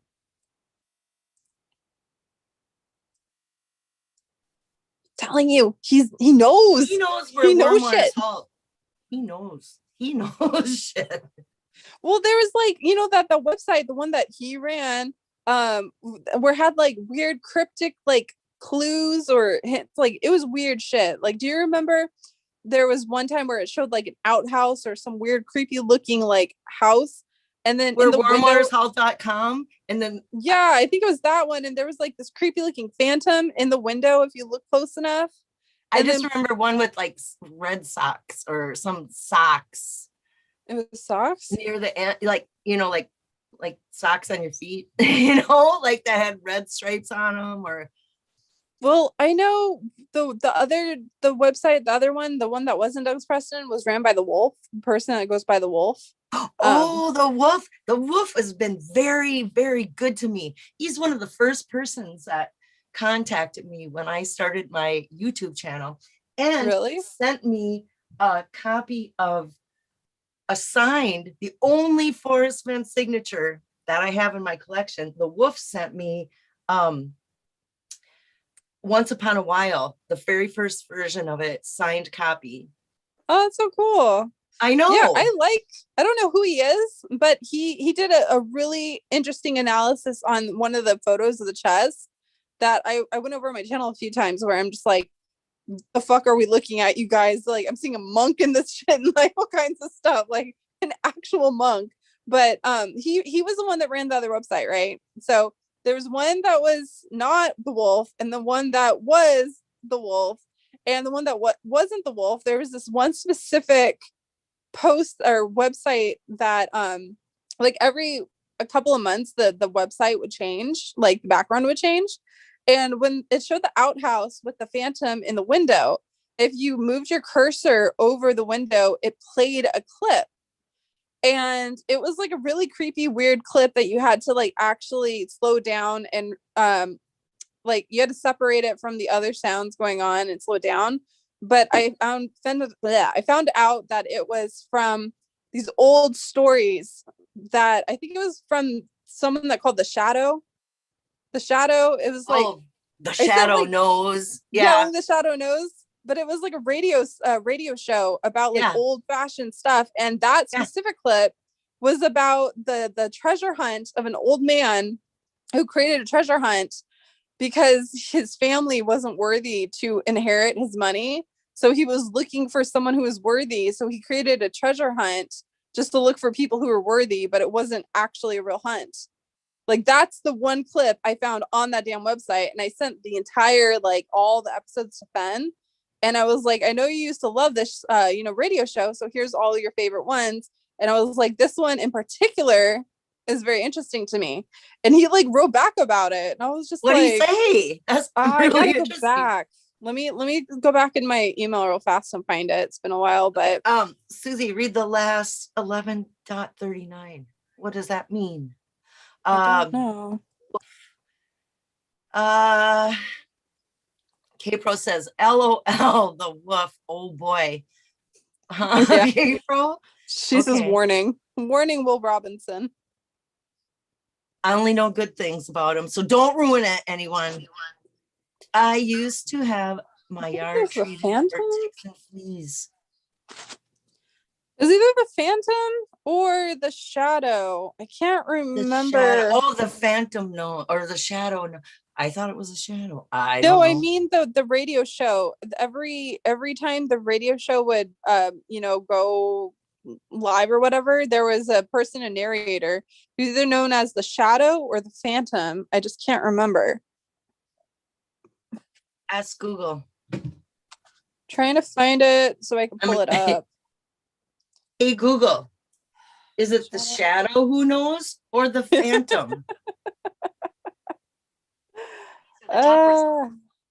It's the Shadow radio show. It's the Phantom voice. What? I can't remember how. Like, only the Shadow knows, says Google. Google knows everything. Was it the Phantom? I gotta find it because I sent him the entire download every episode from every season. Search Forrest emails for the Shadow. I am. It's not working. I've got too many. Oh, you poor thing. I'm trying to remember how it's certain keywords I had to put in for it to pop up. It was I can't remember. Let me try Douglas Preston. What's up on my phone? Oops, can't see it. It's okay, so here I put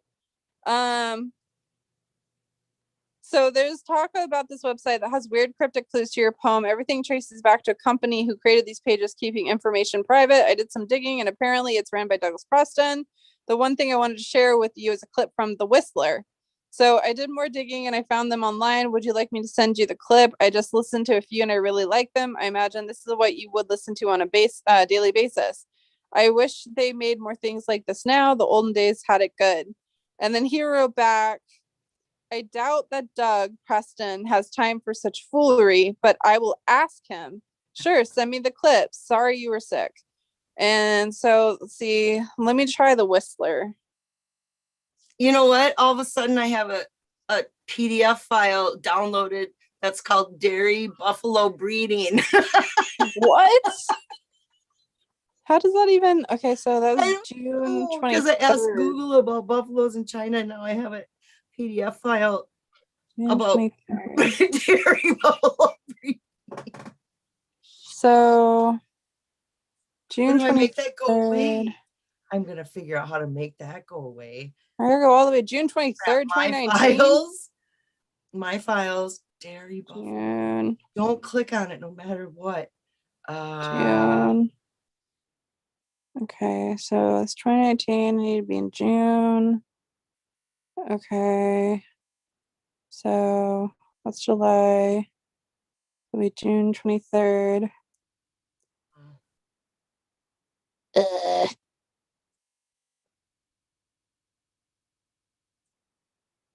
Did this one? I'm too. I don't know how to get rid of. It's not done. Oh, this is not a good time to try to figure out my phone. But I'm worried about dairy buffalo breeding now.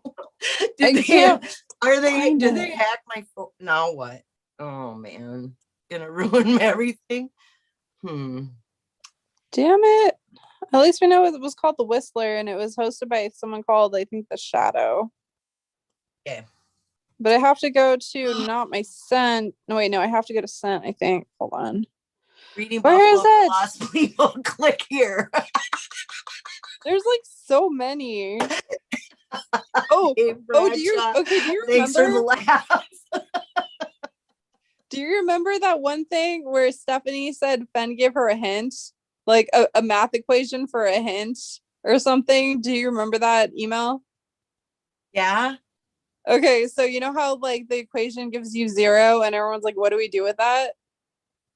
Nothing. No, back in the olden days, if you didn't know the answer to something, you would dial 0 because they would give you the operator, and the operator the information. would give you the answers. So Fenn was saying, call the operator. Maybe they'll know where my treasure's at. Now that's Google. Yeah, but back then it was just the olden days with a little roundabout, phone dial. So Yeah. And then it was 0. 411 for information because the operator. I don't know.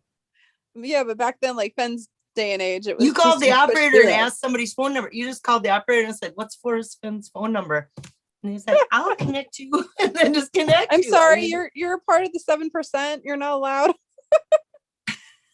No, they let everybody like your phone number was published and everybody. That's a bizarre world. Try to tell our kids that. I try to tell grandchildren on down the line. It's like, yeah, guess what? One time there was a book that came to your door that had every single person's phone number in it. They'd be like, BS. What? I don't believe not you. Not just their phone number, their address, all their information. Their address, their full name, their middle initial, their I wonder why there were so many homicides back then. Jesus. Yeah, interesting. Who are we gonna kill today? Let's try Sally over here at this address. But that was before the internet. Our world was much smaller before the internet. Much smaller, Internet. I'm a nose. Try not to sneeze. Yeah, lucky to hear that Susie's going into the buffalo breeding business. Apparently, I've got a giant file all about it. Download it on my phone now. I'm afraid to click. Oh my God.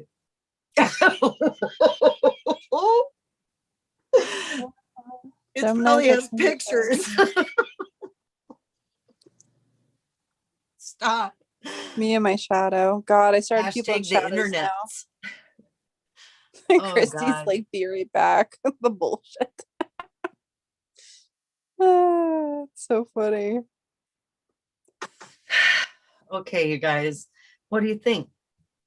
I'm out of beverages now. My cooler is empty. I drank all 3 of my, or 4. I might have put one over there. You want some Mm. more? Yeah. Here we- Here you go.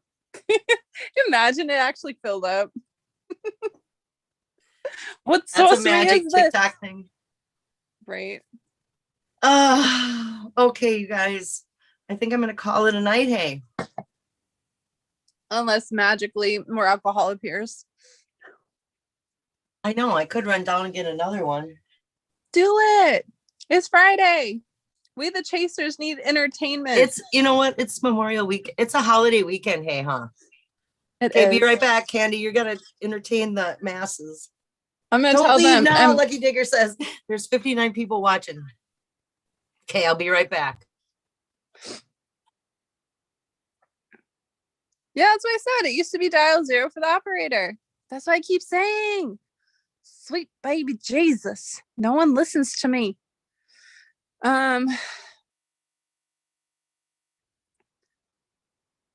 You will know when anyone arrives. What? I watched a video and said the what? What is going on? Secret is paprika. Now I want some KFC. What the heck, Tony? KFC sounds amazing right now, and I don't know why.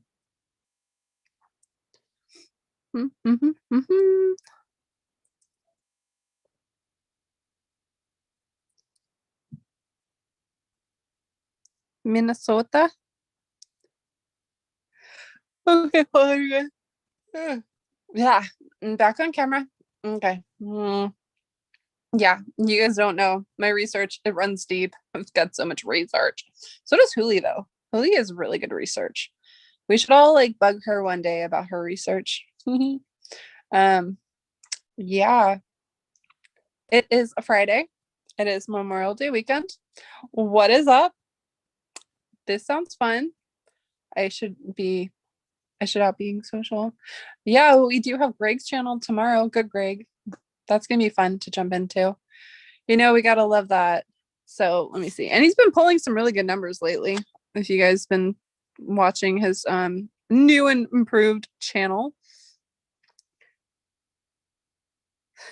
Figuring out what state Susie lives in is my new treasure hunt. Oh god, that's so funny. I don't know if I should like approve of that or just be disconcerted about that. Okay. How the hell did Indy find that email so fast? I am magic, Huli. That is how. All you do is type in keywords in your email inbox with like I go to my inbox, my Yahoo, and then I'll type in Forrest's email, and then for like keywords, you just type that in and it'll pop up. So for my keyword, I typed in Douglas Preston and it popped up. I feel like a freaking teacher right now or something. Like, these are real glasses too, by the way. I am blind sometimes. Show and tell. What? Now I want to get it. I mean, I got that when I was 16, Lucky. I'm just guessing because I live in Wisconsin. She sounds inspired. That's funny. Tomfoolery. I mean, Tony, come on. It's how Fenn used to talk. Tomfoolery. It's funny. He said it before. He said it like a few times in different interview quotes and stuff. Someone in mind? What? What conversation is going on behind the scenes? Holy, where are you?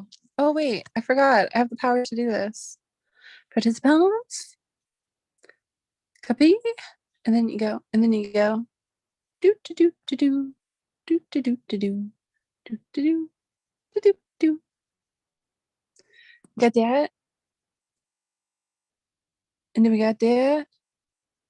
And then we got do do do do do do.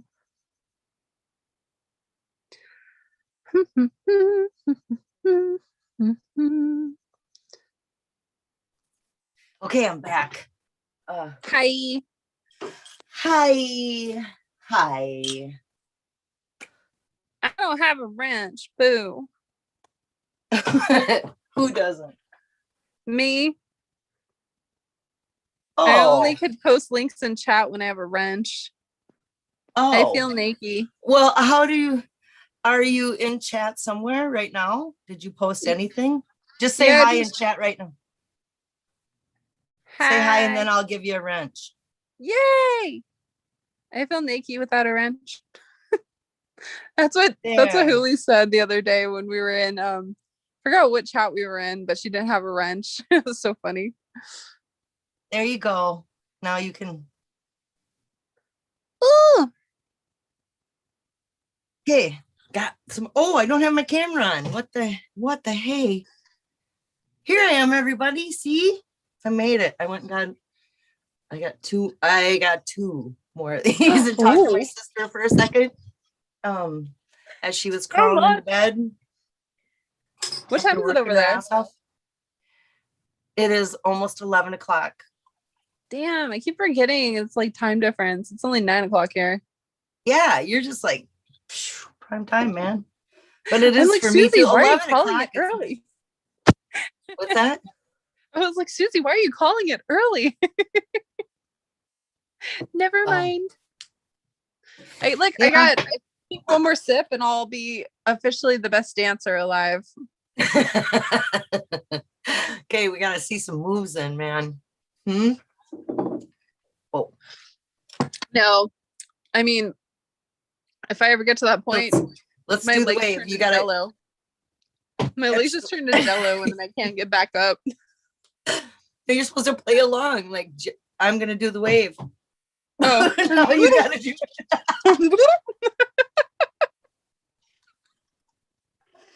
best dancers alive. Ooh yeah.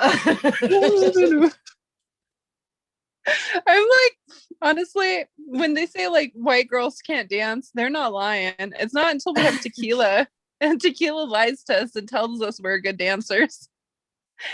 And so like in our drunken stupor, we think we're good, but then everyone else around us is looking at us like, oh, they're on that thoroughly level. entertained. Thank God for horrible dancers. Yes. Uh-huh. You know what I did last week, Susie, that I haven't done in a freaking year? Karaoke.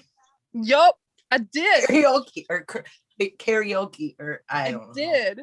What'd you I met up sing? with my friends. What was your first song that you got up on stage and sang after all this time? I did two songs actually. I did Evanescence, Call Me When You're Sober, because I've been wanting to do that one for freaking ever. And then I did Aerosmith, Don't Want to Miss a Thing. You know the song from Armageddon? I love that one. I did it. So did you go with a bunch of friends? I went with my friend Raquel. I haven't seen her in like a few years. So we finally hung out and we went to this one little tiny like hole in the wall bar because it was like the only place doing karaoke.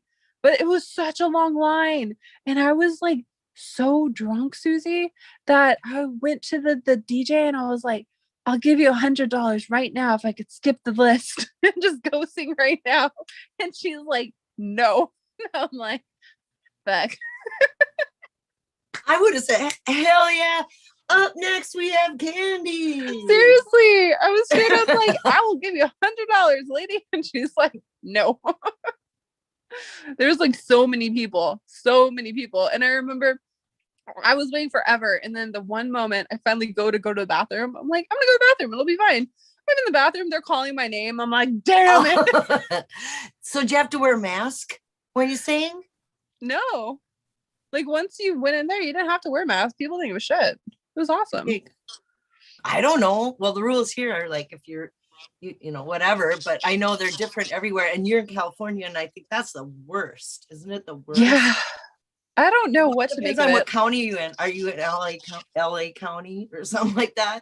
I was in LA County when I was in Chino Hills, but where I'm at is Riverside County. I don't know. It's just, it's weird. I know it's different everywhere, but where I'm Minnesota, shout out, we get to do whatever. Our governor just said, oh, the CDC said this, then we'll just do whatever I the hate that. I guidelines. think that's so stupid. Okay. So no, the CDC said go free ball.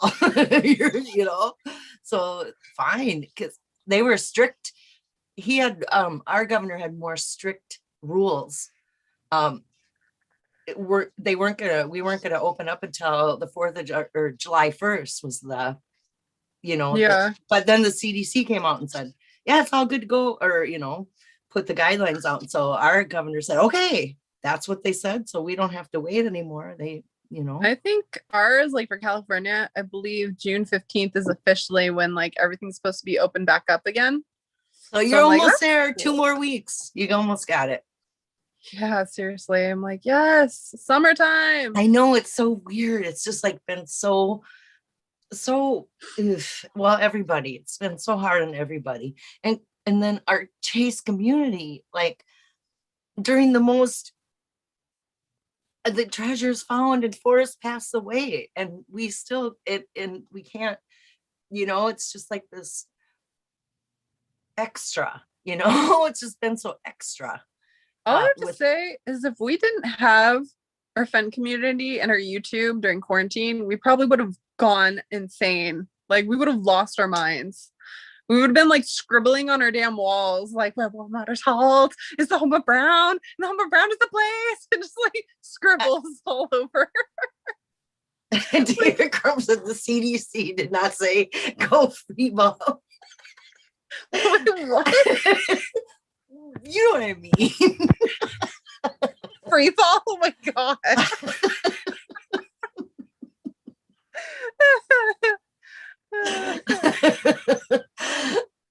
Oh man. Go free ball. Split her guts on Madison? What? What? Wait, what? Then Candy she cut me. Spilled her guts. No, I did not give up anything on the Madison Gallatin. You're good. Gallatin's gonna come and find me and kick my butt if I did. Oh my god, Brian Gates just had a donut with ice cream on top. Yo. Ooh.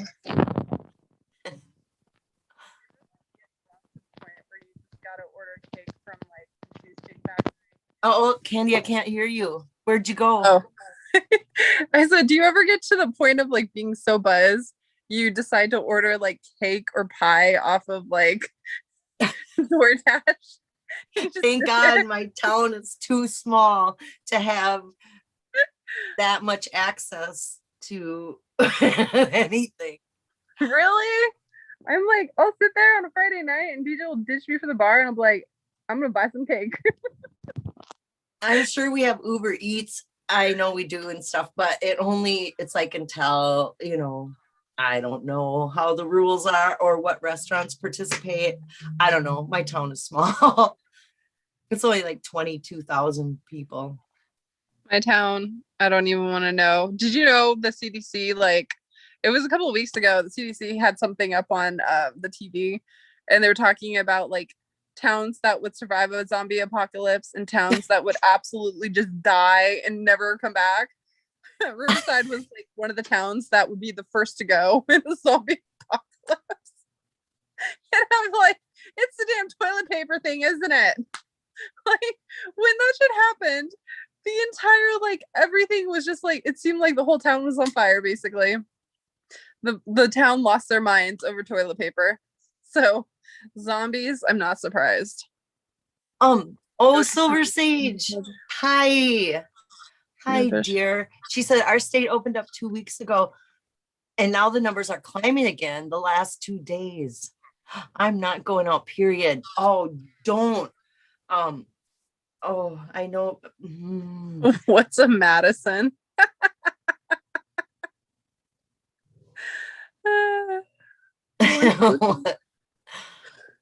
Gallatin, just so funny. Okay, Silver Sage is in Utah. You mean sweets, not sweats? I mean, I do splurge in sweats. What's our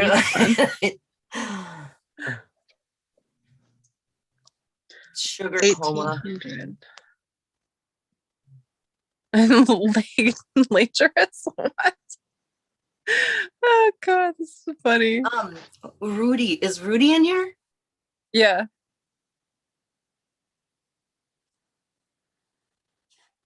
Zombie Rudy apocalypse. Green? I'm looking back. I'm sorry, everybody. I'm looking back in the chat and looking for my name. Oh, no zombie apocalypses are going to happen. Not anytime soon. The aliens are coming first. Oh my God, don't get me started. Don't get me started. That was my happy place. Maybe that's what's going to start the zombie apocalypse. The alien's going to bite. It's going to bite a human. You know what's weird? I find out like the days when I'm like just getting over being hungover. No, like the days I find when I'm like just being hungover, like I'm still kind of drunk, but I'm hungover. I feel like that's when my brain is like the most active. And the other day I called Gallatin and I was like, Gallatin, I have a theory. And she's like, what's your theory, Indy? Is it a Fen theory? I'm like, no, it's a hollow earth theory. And it involves the vaccine. What? Wait a minute. I can't hear. What? I can't hear you. You're cutting out. What did you say? No, she sat there and she like listened and she even added to it. It was just funny. It was just like some funny bullshit to just mess around with. It's fun though. It's imagination. Yeah, that's it. You're using your imagination when you're I should put my son up when you're on downtime with a hangover. I know. I mean, shit, did you see? Oh God, I think it was on Tyler's channel back when I was still friends with Street. We literally did a Zoom panel with Tyler for 12 freaking hours. 12 no, I did. I was hours. I was not a part of that one, or even I didn't even know. I don't think I'm subscribed to Tyler's. Is it the Little Engine That Could channel? Yeah. I think I'm subscribed, but I don't have notifications. Is the scoop like I'll with still that. Sometimes associate myself with Tyler, but I don't talk to any of the other people anymore. I'm just like, nah, screw it. But that was like my last favorite Zoom. It was like 12 hours of just like absolute bullshit about aliens, conspiracies, ancient bloodlines. Like it was so much fun. It was my happy place. And now it's all gone because he's the epitome of all evil. Street is now? Yeah. His like motives scare me. So rather unfortunate. I know. Lewis, I'm lactose intolerant. Me too. That's too bad. That's rather unfortunate. No one ever tries to train the zombies. It can't be that hard.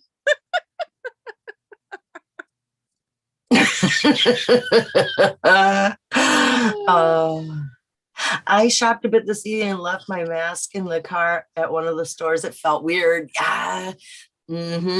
I did too. The first time after the 2-week waiting period, after the second shot, before you can go, whatever, all the rules. When I finally did go without a mask, it was like, it does feel weird. I wore a mask today in the grocery store just because I didn't want anyone to know who I was.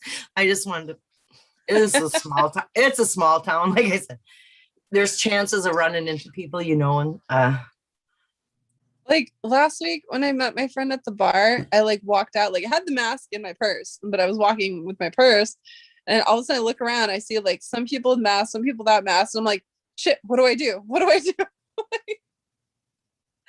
Like I'm not bothered by it, but I'm like, are other people bothered? I don't know. It's just weird.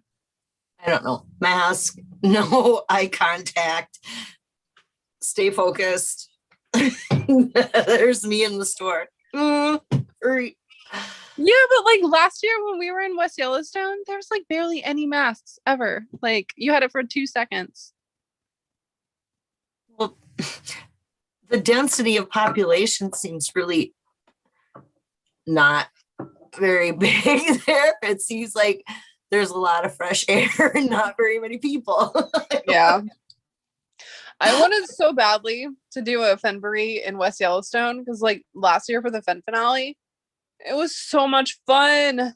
I love it. I love West Yellowstone. I would love to see it. Never been. I would love to do it around Cody too. It's just, I think it's so expensive. I don't think I'm ever, I mean, I mean, the I food think- out there is amazing. I still have dreams about a damn Caesar salad from Bullwinkle's. Like, it was so freaking good. they nailed it, right? And they have their own huckleberry syrup that they make. So when I ordered these like certain shots I usually get from out here, they made them with that huckleberry syrup. And it was like on another level that I will never be able to order the shots out here again, because I know they're not going to taste like the ones out in West Yellowstone. So Should have drug a bottle back with you of I was thinking that. about it.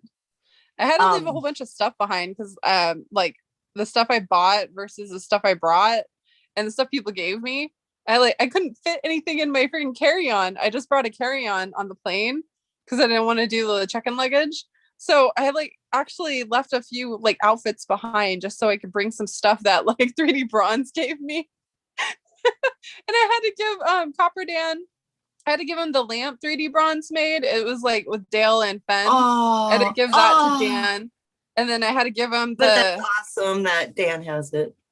yeah. And then I had to give him the brandy that Tony Henman made for me because it was an open bottle, so I couldn't bring it with me on the plane. So I gave it to him. Oh, And I was like, oh, I'm so sad. It was really good though. I had some in the parking lot the final day. It was very good when you brandy. fell in the pothole. That was the night before. Oh, you were already injured at that point. I see. Sure, you saw so many videos of me on K-Pro's channel of me like hobbling around like a hobgoblin.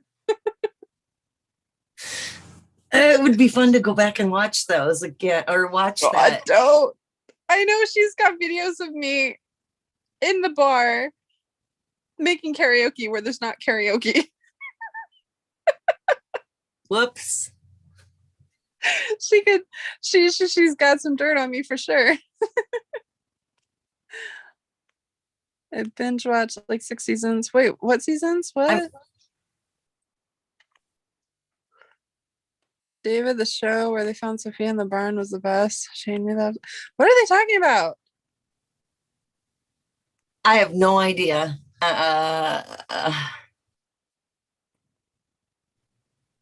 Oh yeah, Jeff, did I give it to you or did I give it to Oh. Copper Dan? I can't remember.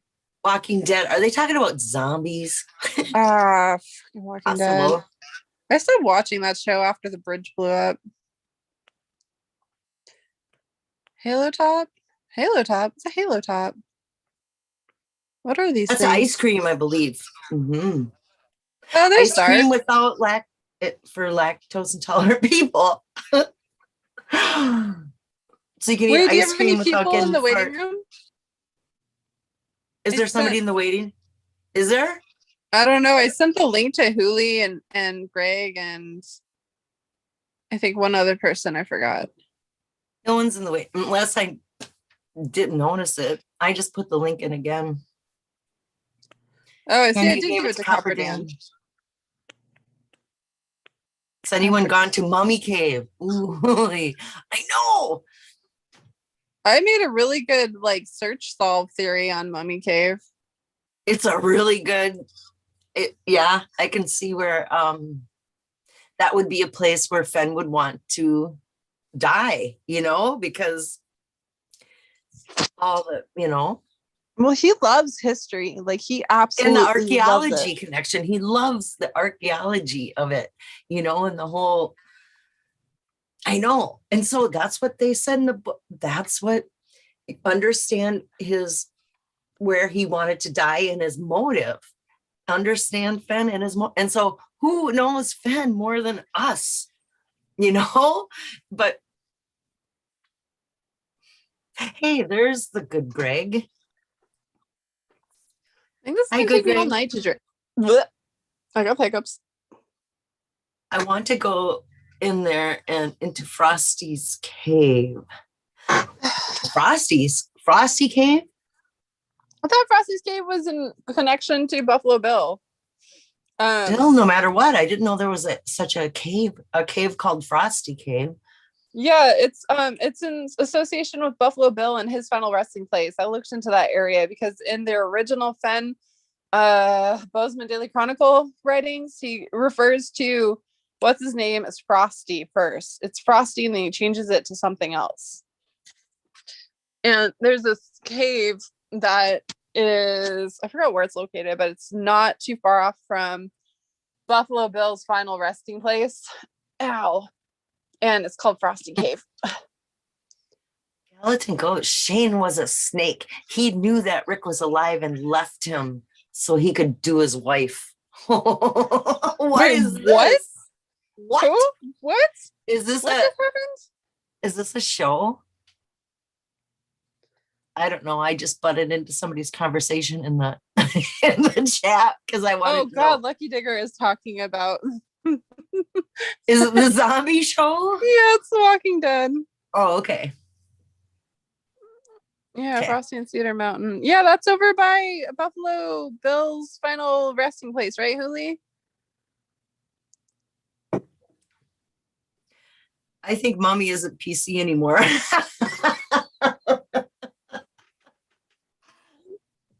Why are they talking I about The think they Walking prefer to Dead? be called I'm so confused right now. rapper people.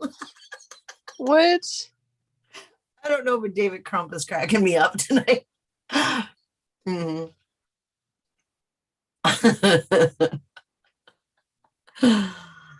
Oh God. Yeah. I'm getting smarter and smarter. What level are you on, Candy? I'm officially the world's best dancer. That's my level. What's the next level after that? Hey. Turning tipsy. Oh, I mean, I could I sit would- here and chug it. I think that would be advised. And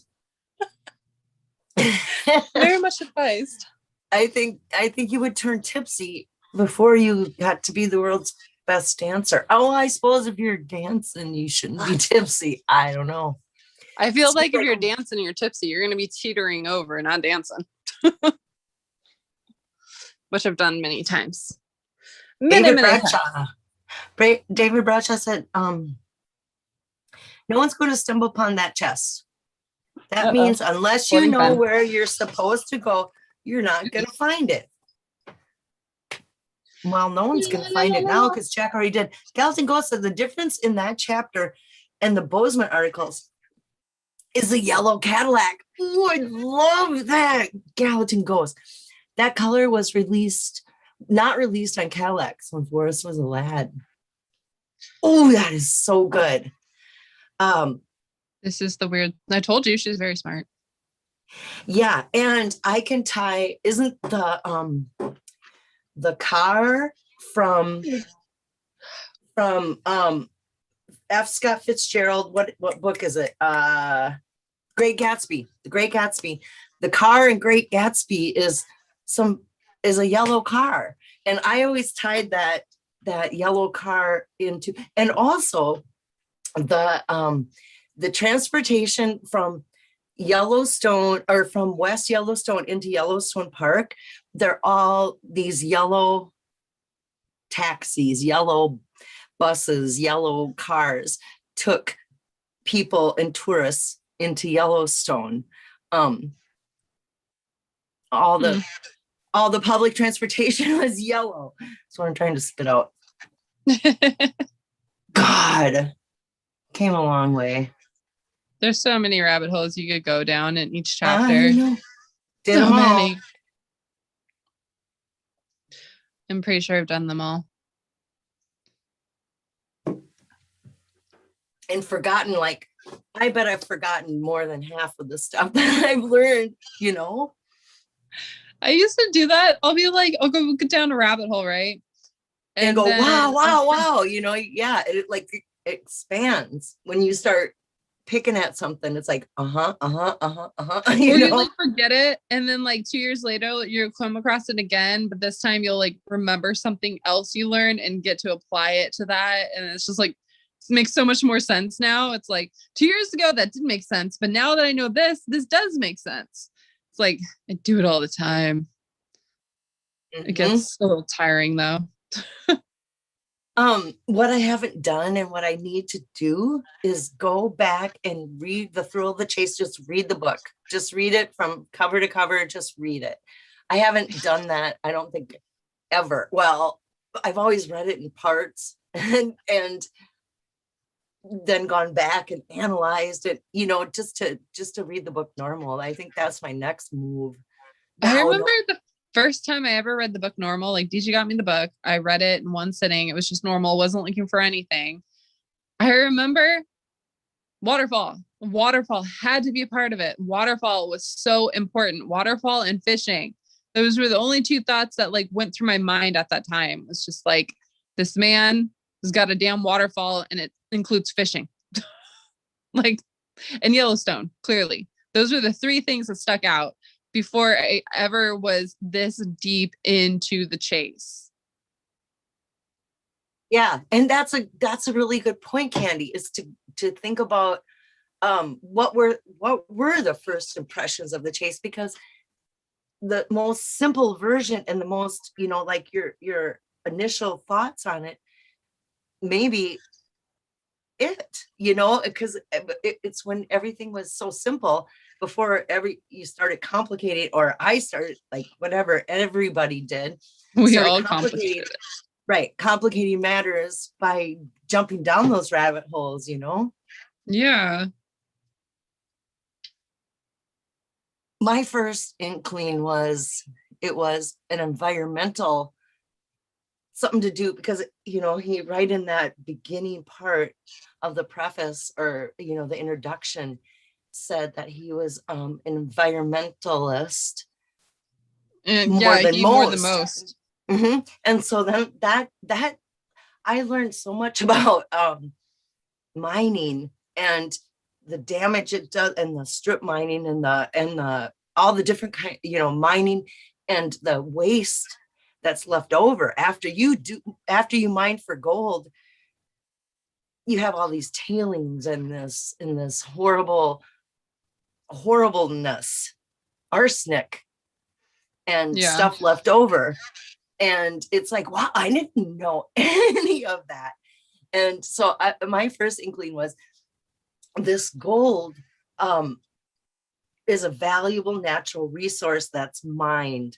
And so it seems to get it out, there's a price the earth paid, that we all pay by damaging the earth, getting it out. You know, it was like, that was my first rabbit holes that I started out with. And that's how I ended up in Butte, Montana, with that whole Berkeley tailing pit. And, you know, I did everybody, that before.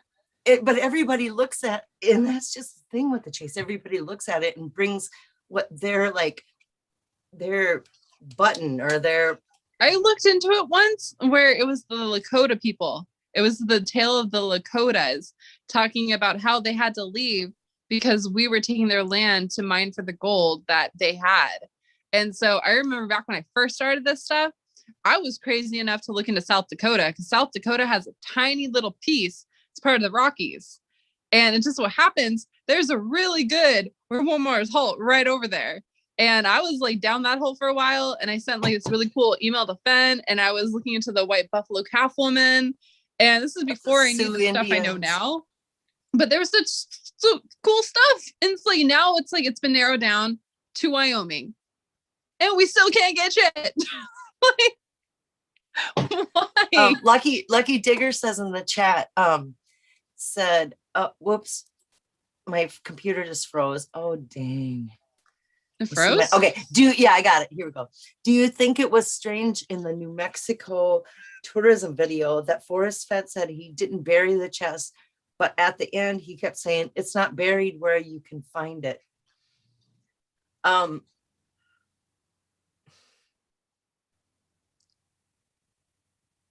Yeah, but yeah, that is I just think that his whole slip up with the buried thing and not hidden, the times he does slip up, it's just so natural when you talk about buried treasure. That's in our, what do you call it? Is it a lexicon or what do you call it when it's the buried treasure is a thing. And so when he's talking about treasure, it just automatically comes out buried treasure. And so I don't make much. Did you notice there's actual nautical terms in the poem, like ship terms for like boats and stuff? Like there's I took some screenshots and I wrote some notes down, but if you look up, like put in is one of them, but there's like different types of word verbiage in the poem that actually translates to directing a boat. That's interesting. And because you can put that to the introduction, page 5, waiting for ships that never come in. That little blurb about happiness is the pot, life, the game of poker. That came from the song Waiting for Ships That Never Come In. So I can tie whatever, some ship thing into the thrill of the chase. That's not too far removed off the page. That's like a legit I actually did if you use the word verbiage from certain things in like boating terms, it would actually translate to begin at where warm waters avast, not halt. And what does avast mean? Give me a second. Let me go back and re-look it up. I look up so much stuff. Like sometimes I'll forget stuff. What, Lucky Digger in the chat said, you should play the end of the New Mexico tourism video. I don't have permission to play that, so I can't. I think Jack went through a big deal to get permission to play that, or how he got it was a big deal. So I don't think I can just play that, but I will listen to it again. I know I need to listen to that one over and over. Like I was listening to Jack's confirmation bias video. I listened to that. I don't know how many times. That was just, and so, yeah, I should listen to that tourism video, because why else put that video up for all of us to hear if there's not something significant? Avast means cease again, but it's a boating term, and put in for boating term means to launch a dinghy. And the first thing I started connecting when I read that, learned about that, is his preface from Too Far to Walk. How he says they put a small rubber dinghy in the Madison River. Yes. So when he talks about it doesn't take a genius to figure out the unintended clue in his Too Far to Walk preface, I was like, it's the part about the dinghy, because dinghy and put in are one and the same in the English language. Oh, well. So that's how I went from Firehole to Madison. Because you know how I used to be so like Team Madison or Team Firehole, where everyone was like, yeah, Team Firehole. And then one day Tony is like, Candy, where are you now? I was like, Team Madison. And he's like, what? This is sacrilege. But it's true. I switched from Madison or from Firehole to the Madison now, just because of that one little thing I found. So, and it's, it's pirate terms too. K-Pro said, I did a FOIA on Jack about the New Mexico video. She did. Did you read it? She posted it. How long ago? Like a long time ago? No, like I think 2 days ago or something. No kidding. Yeah, because she reached out and she wanted to know when exactly he requested the unedited footage. And I think they said like April 2019 or something. And then it said on his video is another time, is a different time. And I think it was Granny did a voice analysis of Jack, and the person who's asking Fenn questions in the video sounds just like Jack. So people have been trying to find a way to figure out who exactly interviewed Fenn in the Santa Fe interview. Because it's like, it's really weird. It's really weird. It is really weird, because where did Jack know about that video enough to want to get all the footage? I mean, seems odd. It talks about something. I forgot who it was that posted this on YouTube. So many people do videos. He's really smart. He was doing something about like quotes, and Jack sent him an email. He answered one of his questions. He's talking about how he ruled something out and confirmed something at the same time about the area. And the way the person did this was the Fenn's quote about Yellowstone and trails. Like, you don't want to go anywhere off trail in Yellowstone. But then he kind of just comes back and says, but for me, it doesn't matter like where I am. I don't like being on trails to begin with.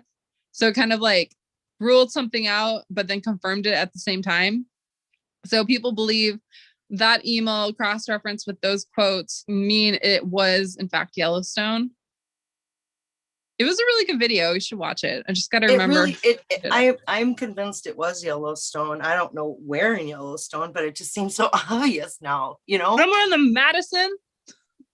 Okay, the Madison fire hole. And is the fire hole and the Madison the same thing? Well, the fire hole, the Gibbon and the fire hole connect to create the Madison. Okay. So that drives me crazy because you know my lovely little anagram I have in the book title?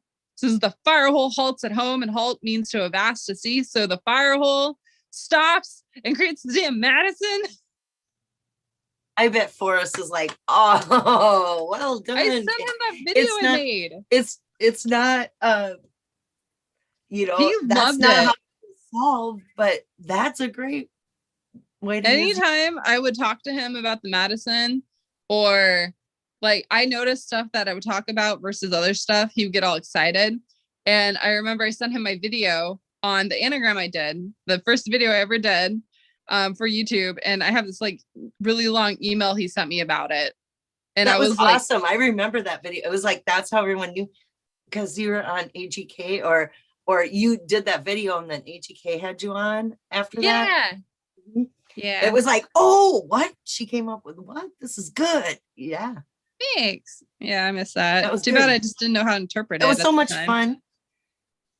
I That's know, I when it miss was those so days. much fun. Can we just time machine Rewind. back? I know. The way back, please.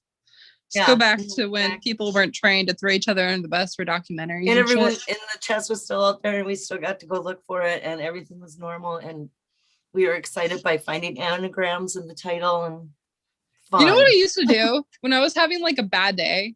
I would open the book and work on it. And it would cheer me up. It would like make me feel Oh, better. The That's day me every day of my life. the Mhm. day the chest was found, I was having one of the worst days of my effing life, dude. And I'm sitting there trying to crack the damn, postmarks and stuff. And I'm like sitting there and I'm playing mixed Mhm. match because I feel like the dates and the days with the years and the postmarks they all match, but you have to take them apart and mix them to find the right match for it. And I was doing that.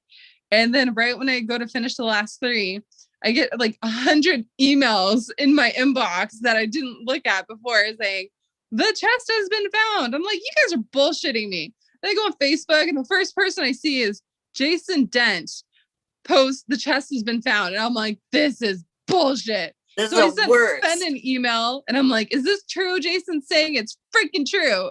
And Fenn was like, yes, it's been found. And I'm just like sitting there and I just like all of a sudden screamed the most fucking terrifying, blood curdling scream of my life, where DJ like dropped a plate because he was doing dishes and he like runs over to the stairs and he's like, what happened? Are you okay? And I just started screaming, crying. And I'm like, it's been found. And it's the fucking face, Susie. He I had know. the biggest smile on his face. And I was like, fuck you. No kidding. Premeditated murder at that point. It was traumatic Yeah. for all of us.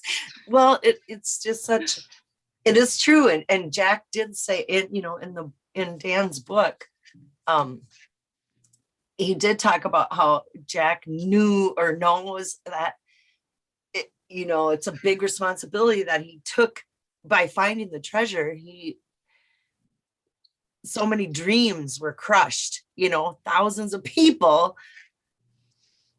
It just crushed, and that was my dream. I thought, just like everyone else, I was convinced that it was going to be me.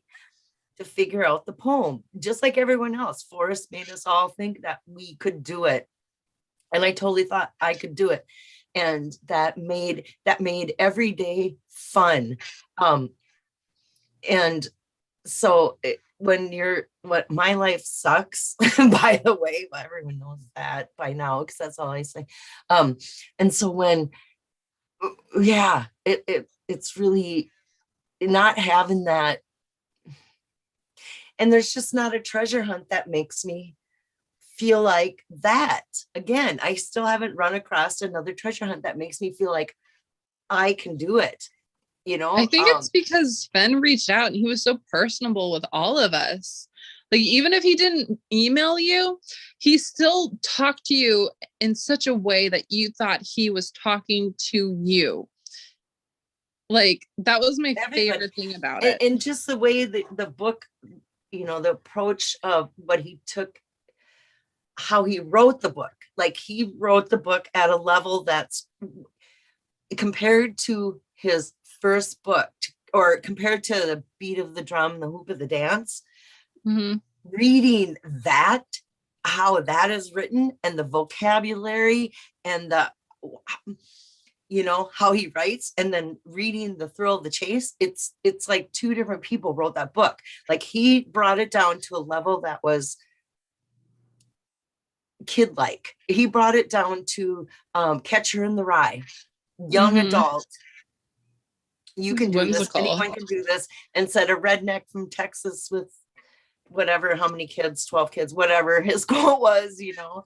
And so it's like, hey, if a redneck Texas with 12 kids can figure this out, you know, this disabled woman in Minnesota can figure this out then, you know, or whatever. It's always so like, how can we go from like such an amazing, whimsical, wonderful treasure hunt to this shit show of an ending? Because like, it's not over. I can't believe this. I refuse to believe that this is the end. I'm really hoping it's not. And like, we got a few days until talk it's the about 1 year anniversary. I know. And let's talk about that 48 hours. Did you see the 48 hours show? I thought it was terrible. I didn't think it was terrible, because it is what 48 hours is, a show about crime and that's murder, and you know, so that was, so they had to, you know, they had to well, I mean, I understand the whole murder thing, but I still hate that they painted Fenn out to be someone who was selfish and more concerned about a hunt than people who lost their lives. Therein lies how I know this is not over, because it was a focus on the bad part of it. You know, it was a focus on the people that, you know, ooh, this is like shady and criminal. Wait, there's got to be a focus coming that is going to put a spotlight on all the wonderful that Forrest did, you know? Yeah. There has to be. There's a flip side to that 48 hours coin.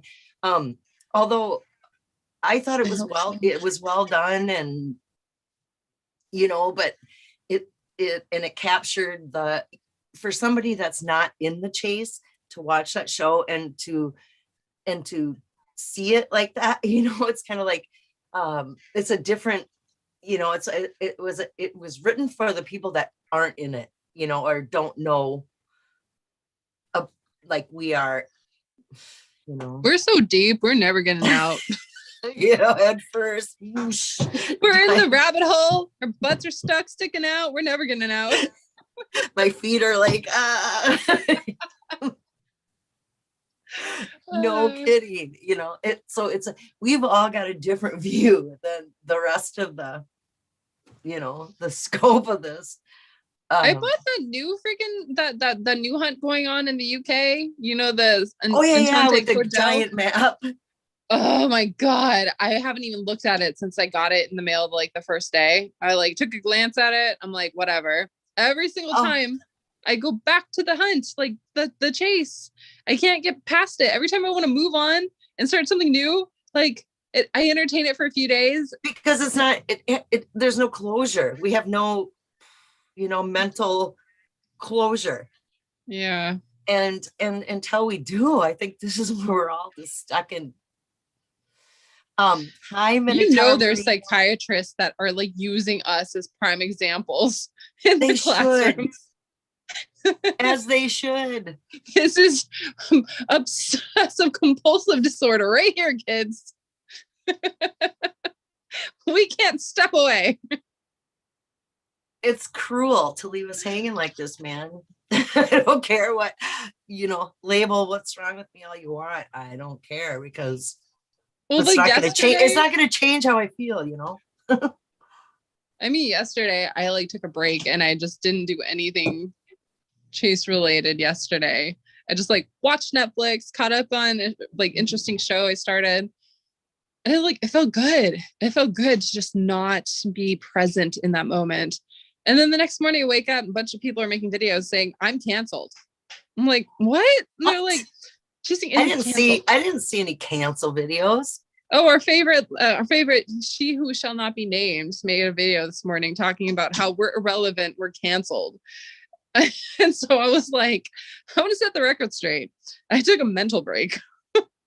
That is what I did. You know who was canceled? Boom, her. We canceled her. She's no longer relevant. I mean, there's no point any longer for. I just crack up every time, like I'll I know, watch a video, and she'll go on about, I'm gonna finally divulge the book. I'm gonna go over the book. Okay, go over the effing book. She never goes over the effing book. She says someone said something rude, and then she doesn't do it. And I'm just like, for the love of God and all that is holy, just do the fucking book already. And get it and get over it and move along. It's like, I guarantee you, you're gonna say 100 things in that book that people have already fucking analyzed and said. Like, there's no way she's gonna come up with something so original that we've never heard of it. Like, just it cracks me up. So I'm like, I mean, you want to talk about originality? Gallatin Ghost and her freaking brain is as original as it gets. Like, talk to her about the illustrations in the TTOTC and your mind will be blown. The stuff that she comes up with, freaking amazing. She's like the only person. Hooli says I'm not allowed to go on any lawyer show. Lawyer shows. Me either. She blocked every single person. She never has anyone to chat because there's no one left. I just don't get it. Because like one day she'll be like, it's cringe. Andy stopped talking about me, so she's fine. So I'm like, she's okay, going over the book tomorrow. JK Pioneer. Oh boy, can't wait. yeah, okay, that'll be interesting. Okay. Please do it. She's Get out of your system. I'm not going to tell you this. Not going to tell you this. Like, get it out of your system.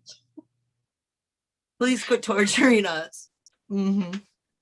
I'm gonna crack up. Like, she starts doing it, and you watch other people start doing it. She's gonna be like, "You copied me. You copied me." But like, this is what we need to do. But that's the thing. If it doesn't apply to our own solution, we are 100% solve bias. It's not because we're shit people or we don't like you. It's just because we don't want to hear anything that is being said from anybody unless it aligns with our ideas. Well, unless it's coming out of Jack's mouth or a real source, it just is yawn. It's like, ugh. She's doing it tomorrow. Oh no. Yeah. She blocked his body and then invited him on the show. God, one time the night I told you he was super drunk, he was in the chat and he was not trying to hide shit. And me and Julie are like, "Hey Adam, are you secret agent? Like, what's going on?" And he was like, "I'm gonna go on Barbara's show. Barbara." Babs. He calls her Babs. And then he was saying in the Zoom, I don't know if we were doing private Zoom or we were live Zoom, I can't remember. But he was like, "I'm gonna go on the brutal truth." And I'm like, "Don't you dare." He's like, "I'm gonna do it." He was like absolutely on a good one. I was like, man, I need to get to your level. Totally knows what I'm talking about. Oh my God, Shiloh is in the chat. Right. What? Shiloh. It says Shiloh's in the chat. Read the chat. Like the real Shiloh again? I don't know. It's spelled correctly, I think. I don't know. I hope to I God don't know not. anymore either. Last time, I swear, last time Never mind. he appeared in Christy and Mike's channel, I thought he was a troll, right? So I almost was gonna be like, go away, a troll. But then I realized it really was him because Christy was like, oh my God, it's him. But you got so many people in this chase community trolling us. So it's like, no, there's not gonna be a Shiloh jumping in. Like, what? So what's going on now? Ugh. I thought it The was other blue, Shiloh was really. in purple. Oh, yeah, you gotta tell by the avatar. Anyone can make an account and call themselves whoever, you know.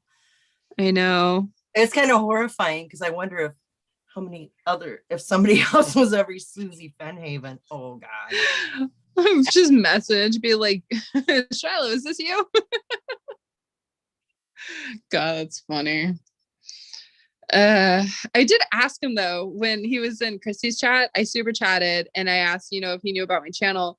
And he said he really enjoyed the 90th birthday bash we did for Fenn for his birthday. Oh yeah. I was That like, was so good. I'm quite I'm proud so of that. glad. That warms my heart knowing that Forrest watched that he saw what I said to him. Like I know that he saw what I said. So it's just like this. It's just like this. And it was only weeks later, he passed away. So it's like, that's like some sort of, that warms my heart. Oh my God, it makes me want to cry thinking about that. Don't But make me cry. that was so good. It was Do you so remember good. I Amy? had birthday cake. I went to the store and got cake just so I could, because it was his birthday. I made a huge birthday sign for him in like colors. I think it's still under my bed, actually. I made a huge birthday sign for him. And I remember we were supposed to dress up super fancy.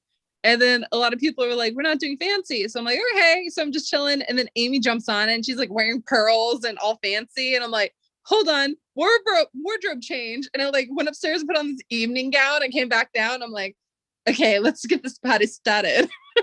I know. I hate my wardrobe choice.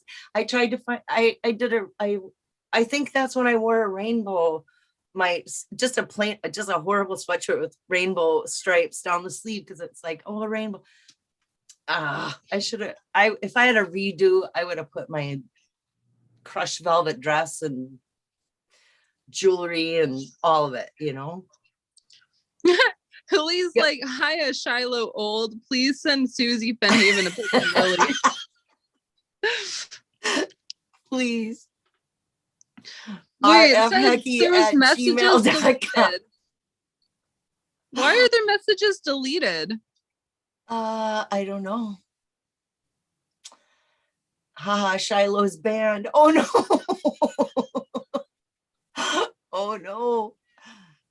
Oh no, Eugene. Did they really happened? ban that person? No, I don't think so. Jeremy I don't know. RF. I mean, because your avatars can change colors. You know that, right? We know he's legit, says Huli. Who is legit? Really? Let me ask real fast. Shiloh timed out by a mod. I missed it. I have no control over my show, Candy. I'm gonna ask real fast. Hold on. Who you asking for what? Oh, I'm asking Shiloh. No. If that's Shiloh, he just got kicked out by Eugene. Which makes me laugh. Why? I don't get it. Oh. YouTube channel, and there is someone in chat. You are not claiming to be you. Is this you? Hi, Mary Green.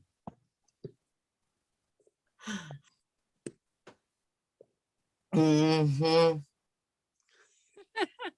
The chances of Shiloh tuned in the shore like, oh, but I did put Chase and Indy. He's a fan of yours. Maybe he came looking for. No, What's you know Kennedy Charlotte doing can't tonight? stand my butt. Hold on. I'm a mod. Don't I have the power to unban? Was probably a lawyer in Shiloh's fur. It was the a fox dressing like Willie. Uh-huh. I thought the color of the avatars change. I don't know the rules. The real Shiloh should have a picture of his beautiful face. So No. we all know it's him. He didn't. I mean, when he was in Christie's. Oh, Shiloh just messaged me. Oh. I almost spit that out my nose. It almost came out my nose. Owie. Oh my God. Will he know when he comes? It's usually under his name. Okay, it's not him. Okay. Well then, uh-oh.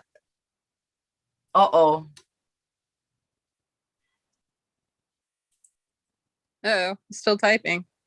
Shit. Be afraid, be very afraid.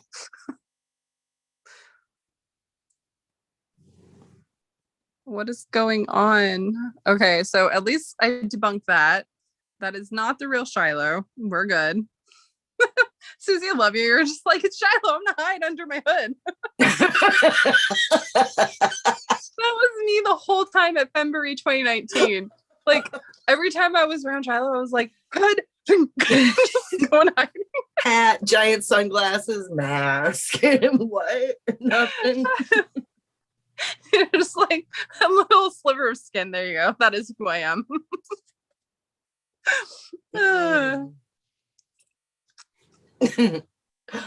Oh God.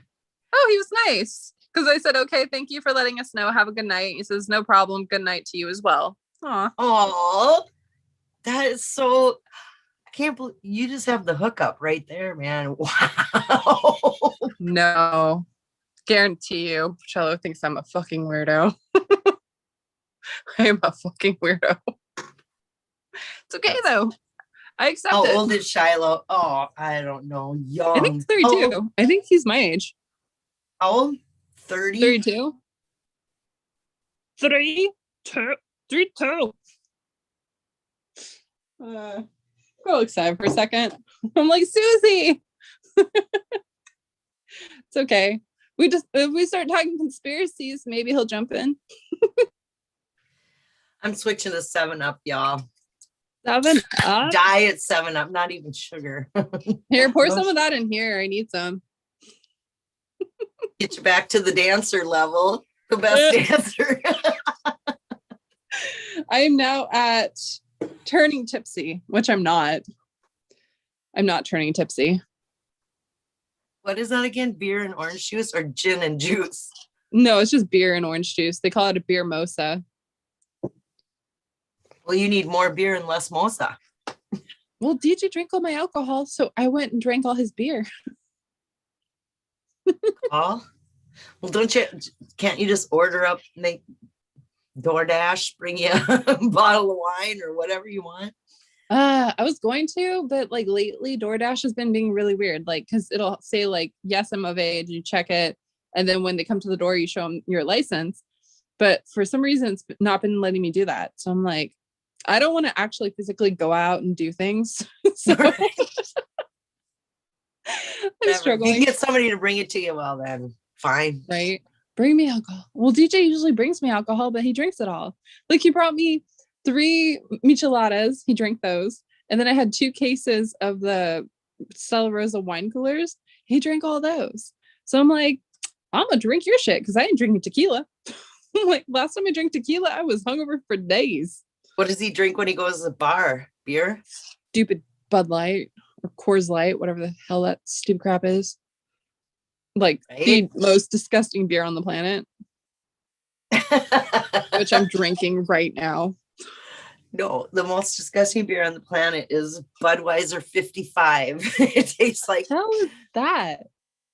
it only has 55 calories per beer, Oh, and it only has 2.3% alcohol. So it's why like would that even exist in life? I drink it all the time. So you know why? So I can drink like 10 of them. Why would you want to drink 10 of them when the point is to get buzzed? Well, the point is I drink them too fast. It is so I can get a teeny buzz and drink a lot of them instead of drinking one and be wrecked. I can drink, but it is Budweiser water. It's ridiculous. I have to change my alcohol to 3.2, which these are 3% alcohol, just so I can, it's a step up. And then wine, If you wine's ever like, do Whispering Angel, they have it at Costco. Don't do it. It's like 20% alcohol, right? oh God, no. But it will give you the worst hangover of your life the next day. Like Is it I did it when we were on is it Zoom like one a time. seltzer thing or like a can No, it's thing, or actually what like is just it? wine. Oh, It's like wine. And I think I drank it with juice or something. I don't remember what I did, but I drank the whole bottle. And I was just like, whoop, whoop. Like, just falling over. Not worth it. drinking a whole bottle of wine is fun. Drinking 2 bottles is wrong. I think like when we were in West There's things Yellowstone, I learned. I think when we were in West Yellowstone, I started everybody off with shots that first night. The second night when we were hanging out with Loki and Bree, oh, that's the night I fell into a freaking pothole. Oh, those guys went to West Yellowstone too? Yeah, they were in West Yellowstone and then Vegas. That's why they were like looking at me all like, what is wrong with you? Because I wasn't really partying in Vegas like I was in West Yellowstone. And I'm like, I'm telling you guys, it doesn't matter what event's going on, what's happening. I don't get drunk in Vegas anymore. It's like it's not possible for me. I don't know what it is. It's just I can't. The It's weird. altitude. Maybe. The desert conditions. I just like I don't get know. this like I don't know. I get kind of freaked out when I'm in Vegas. So it's like I'm always aware of stuff. So it doesn't help me get buzzed. I'm just a wide awake drunk, basically. Tequila is a bad hangover, says Carrie Galloway. Tequila makes her clothes fall off. Tequila terrifies me now. Yeah, tequila's bad. That is one of the best selling French rosé in the US. Seriously? Whispering Angel? Hell to the no. Yeah, Shiloh's 32, you guys. He's not 28. David Crump says, Huli, you can let Jeremy back in. He's my friend, and he was just effing with me, not the real Shiloh. On the phone with him now. Huh? Oh my gosh, here, I'll fix it.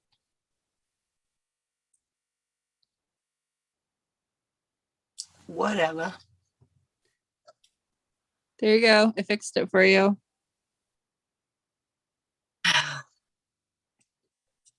Well, he's only got 2 more minutes. I think we should turn into pumpkin at midnight, which is 2 minutes from now. 2 minutes. 2-minute warning. Christ, that means I'm probably gonna go on. Do it, Candy. Then I can rearrange, go I don't know, nuke a snack, find something in the kitchen, get another 7-Up because now I just drank this one. But it's I don't know. I still haven't even finished this one. I'm such a fail. I gotta at least try and finish it, right? Indy, how did you do that? Who wants to know how you unhidden? Well, you just click on the name. On the dots. You click on the name and then it'll give you the option. Yes, you have that ability, you goober. I had a when I went to get these peach things at the liquor store, they had like one of those, like a bin thing full of these pre-made margaritas, Jose Cuervo. They're like this big, and then they came in all these different flavors, but they're like, I don't know, $2.50 for, I don't know, little. But I got one of those to have with my tacos, and it was so good, but it was like, oh my God, only one. I had only one. And it was like, it's all you need. Taste Tacos tequila. sounds so good right now. I love margaritas, but I can't have more than one. Or I mean, two of them. Oh, wow. Not a good plan. I remember there was this one bar. It was my favorite bar I used to go to. It was a little Irish bar where I was friends with bartender, right? So every time I would go on Tuesdays, it was margarita and taco Tuesdays. So they'd have specials on margaritas, and I would have them put like, I get a classic margarita and have them put strawberry puree in it to make it like really good. I would only have two of those, 2 margaritas, and I would be just sitting good forever. Like they used to put so that's much it. tequila. I'd be Then like, coast. Have 2 and then coast. yep. I did that last Friday when I was at the bar with my friend. I got one of the lemon martinis or whatever.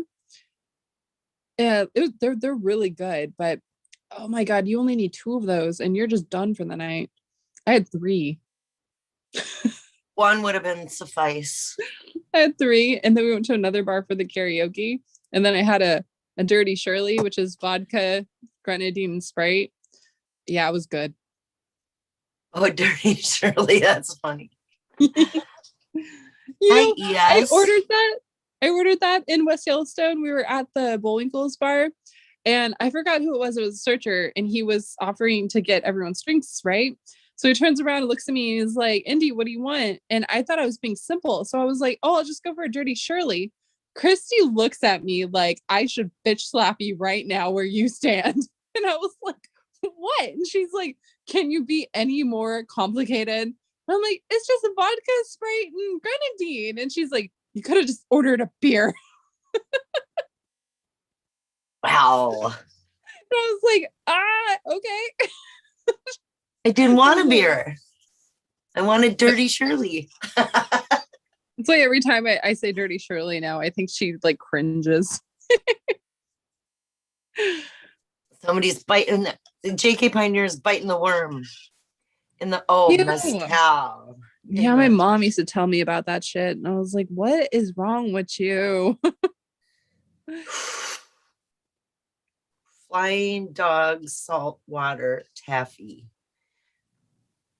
I like a salty dog. A salty dog is a vodka grapefruit with a salted rim. Those are good. That's like vodka grapefruit with a salted rim? Yep. It's a salty dog. Yummy. What? I hate grapefruit. Doesn't matter how much sugar you add to it. It doesn't make it sweet. No, that's the point. It's really good. Oh, I don't know how I would feel about that because, like, I honestly hate grapefruit. Then that would not be for you because it's grapefruity. Okay, you know what, you guys? Huli says I love salty dog and sour beers. Oh, sour beers are good. It's 3 after midnight, and I've just turned into a pumpkin. So I'm gonna jump off, but Candy, I hope you go on. Are you gonna keep going? Oh, maybe. Okay. Maybe. Well, thanks so much for joining me tonight. That was Thanks good. for having me on. Yeah, not a problem. And thanks everybody for joining me. And I will see you all again soon. Hey. Tomorrow, Dark's channel. Yeah.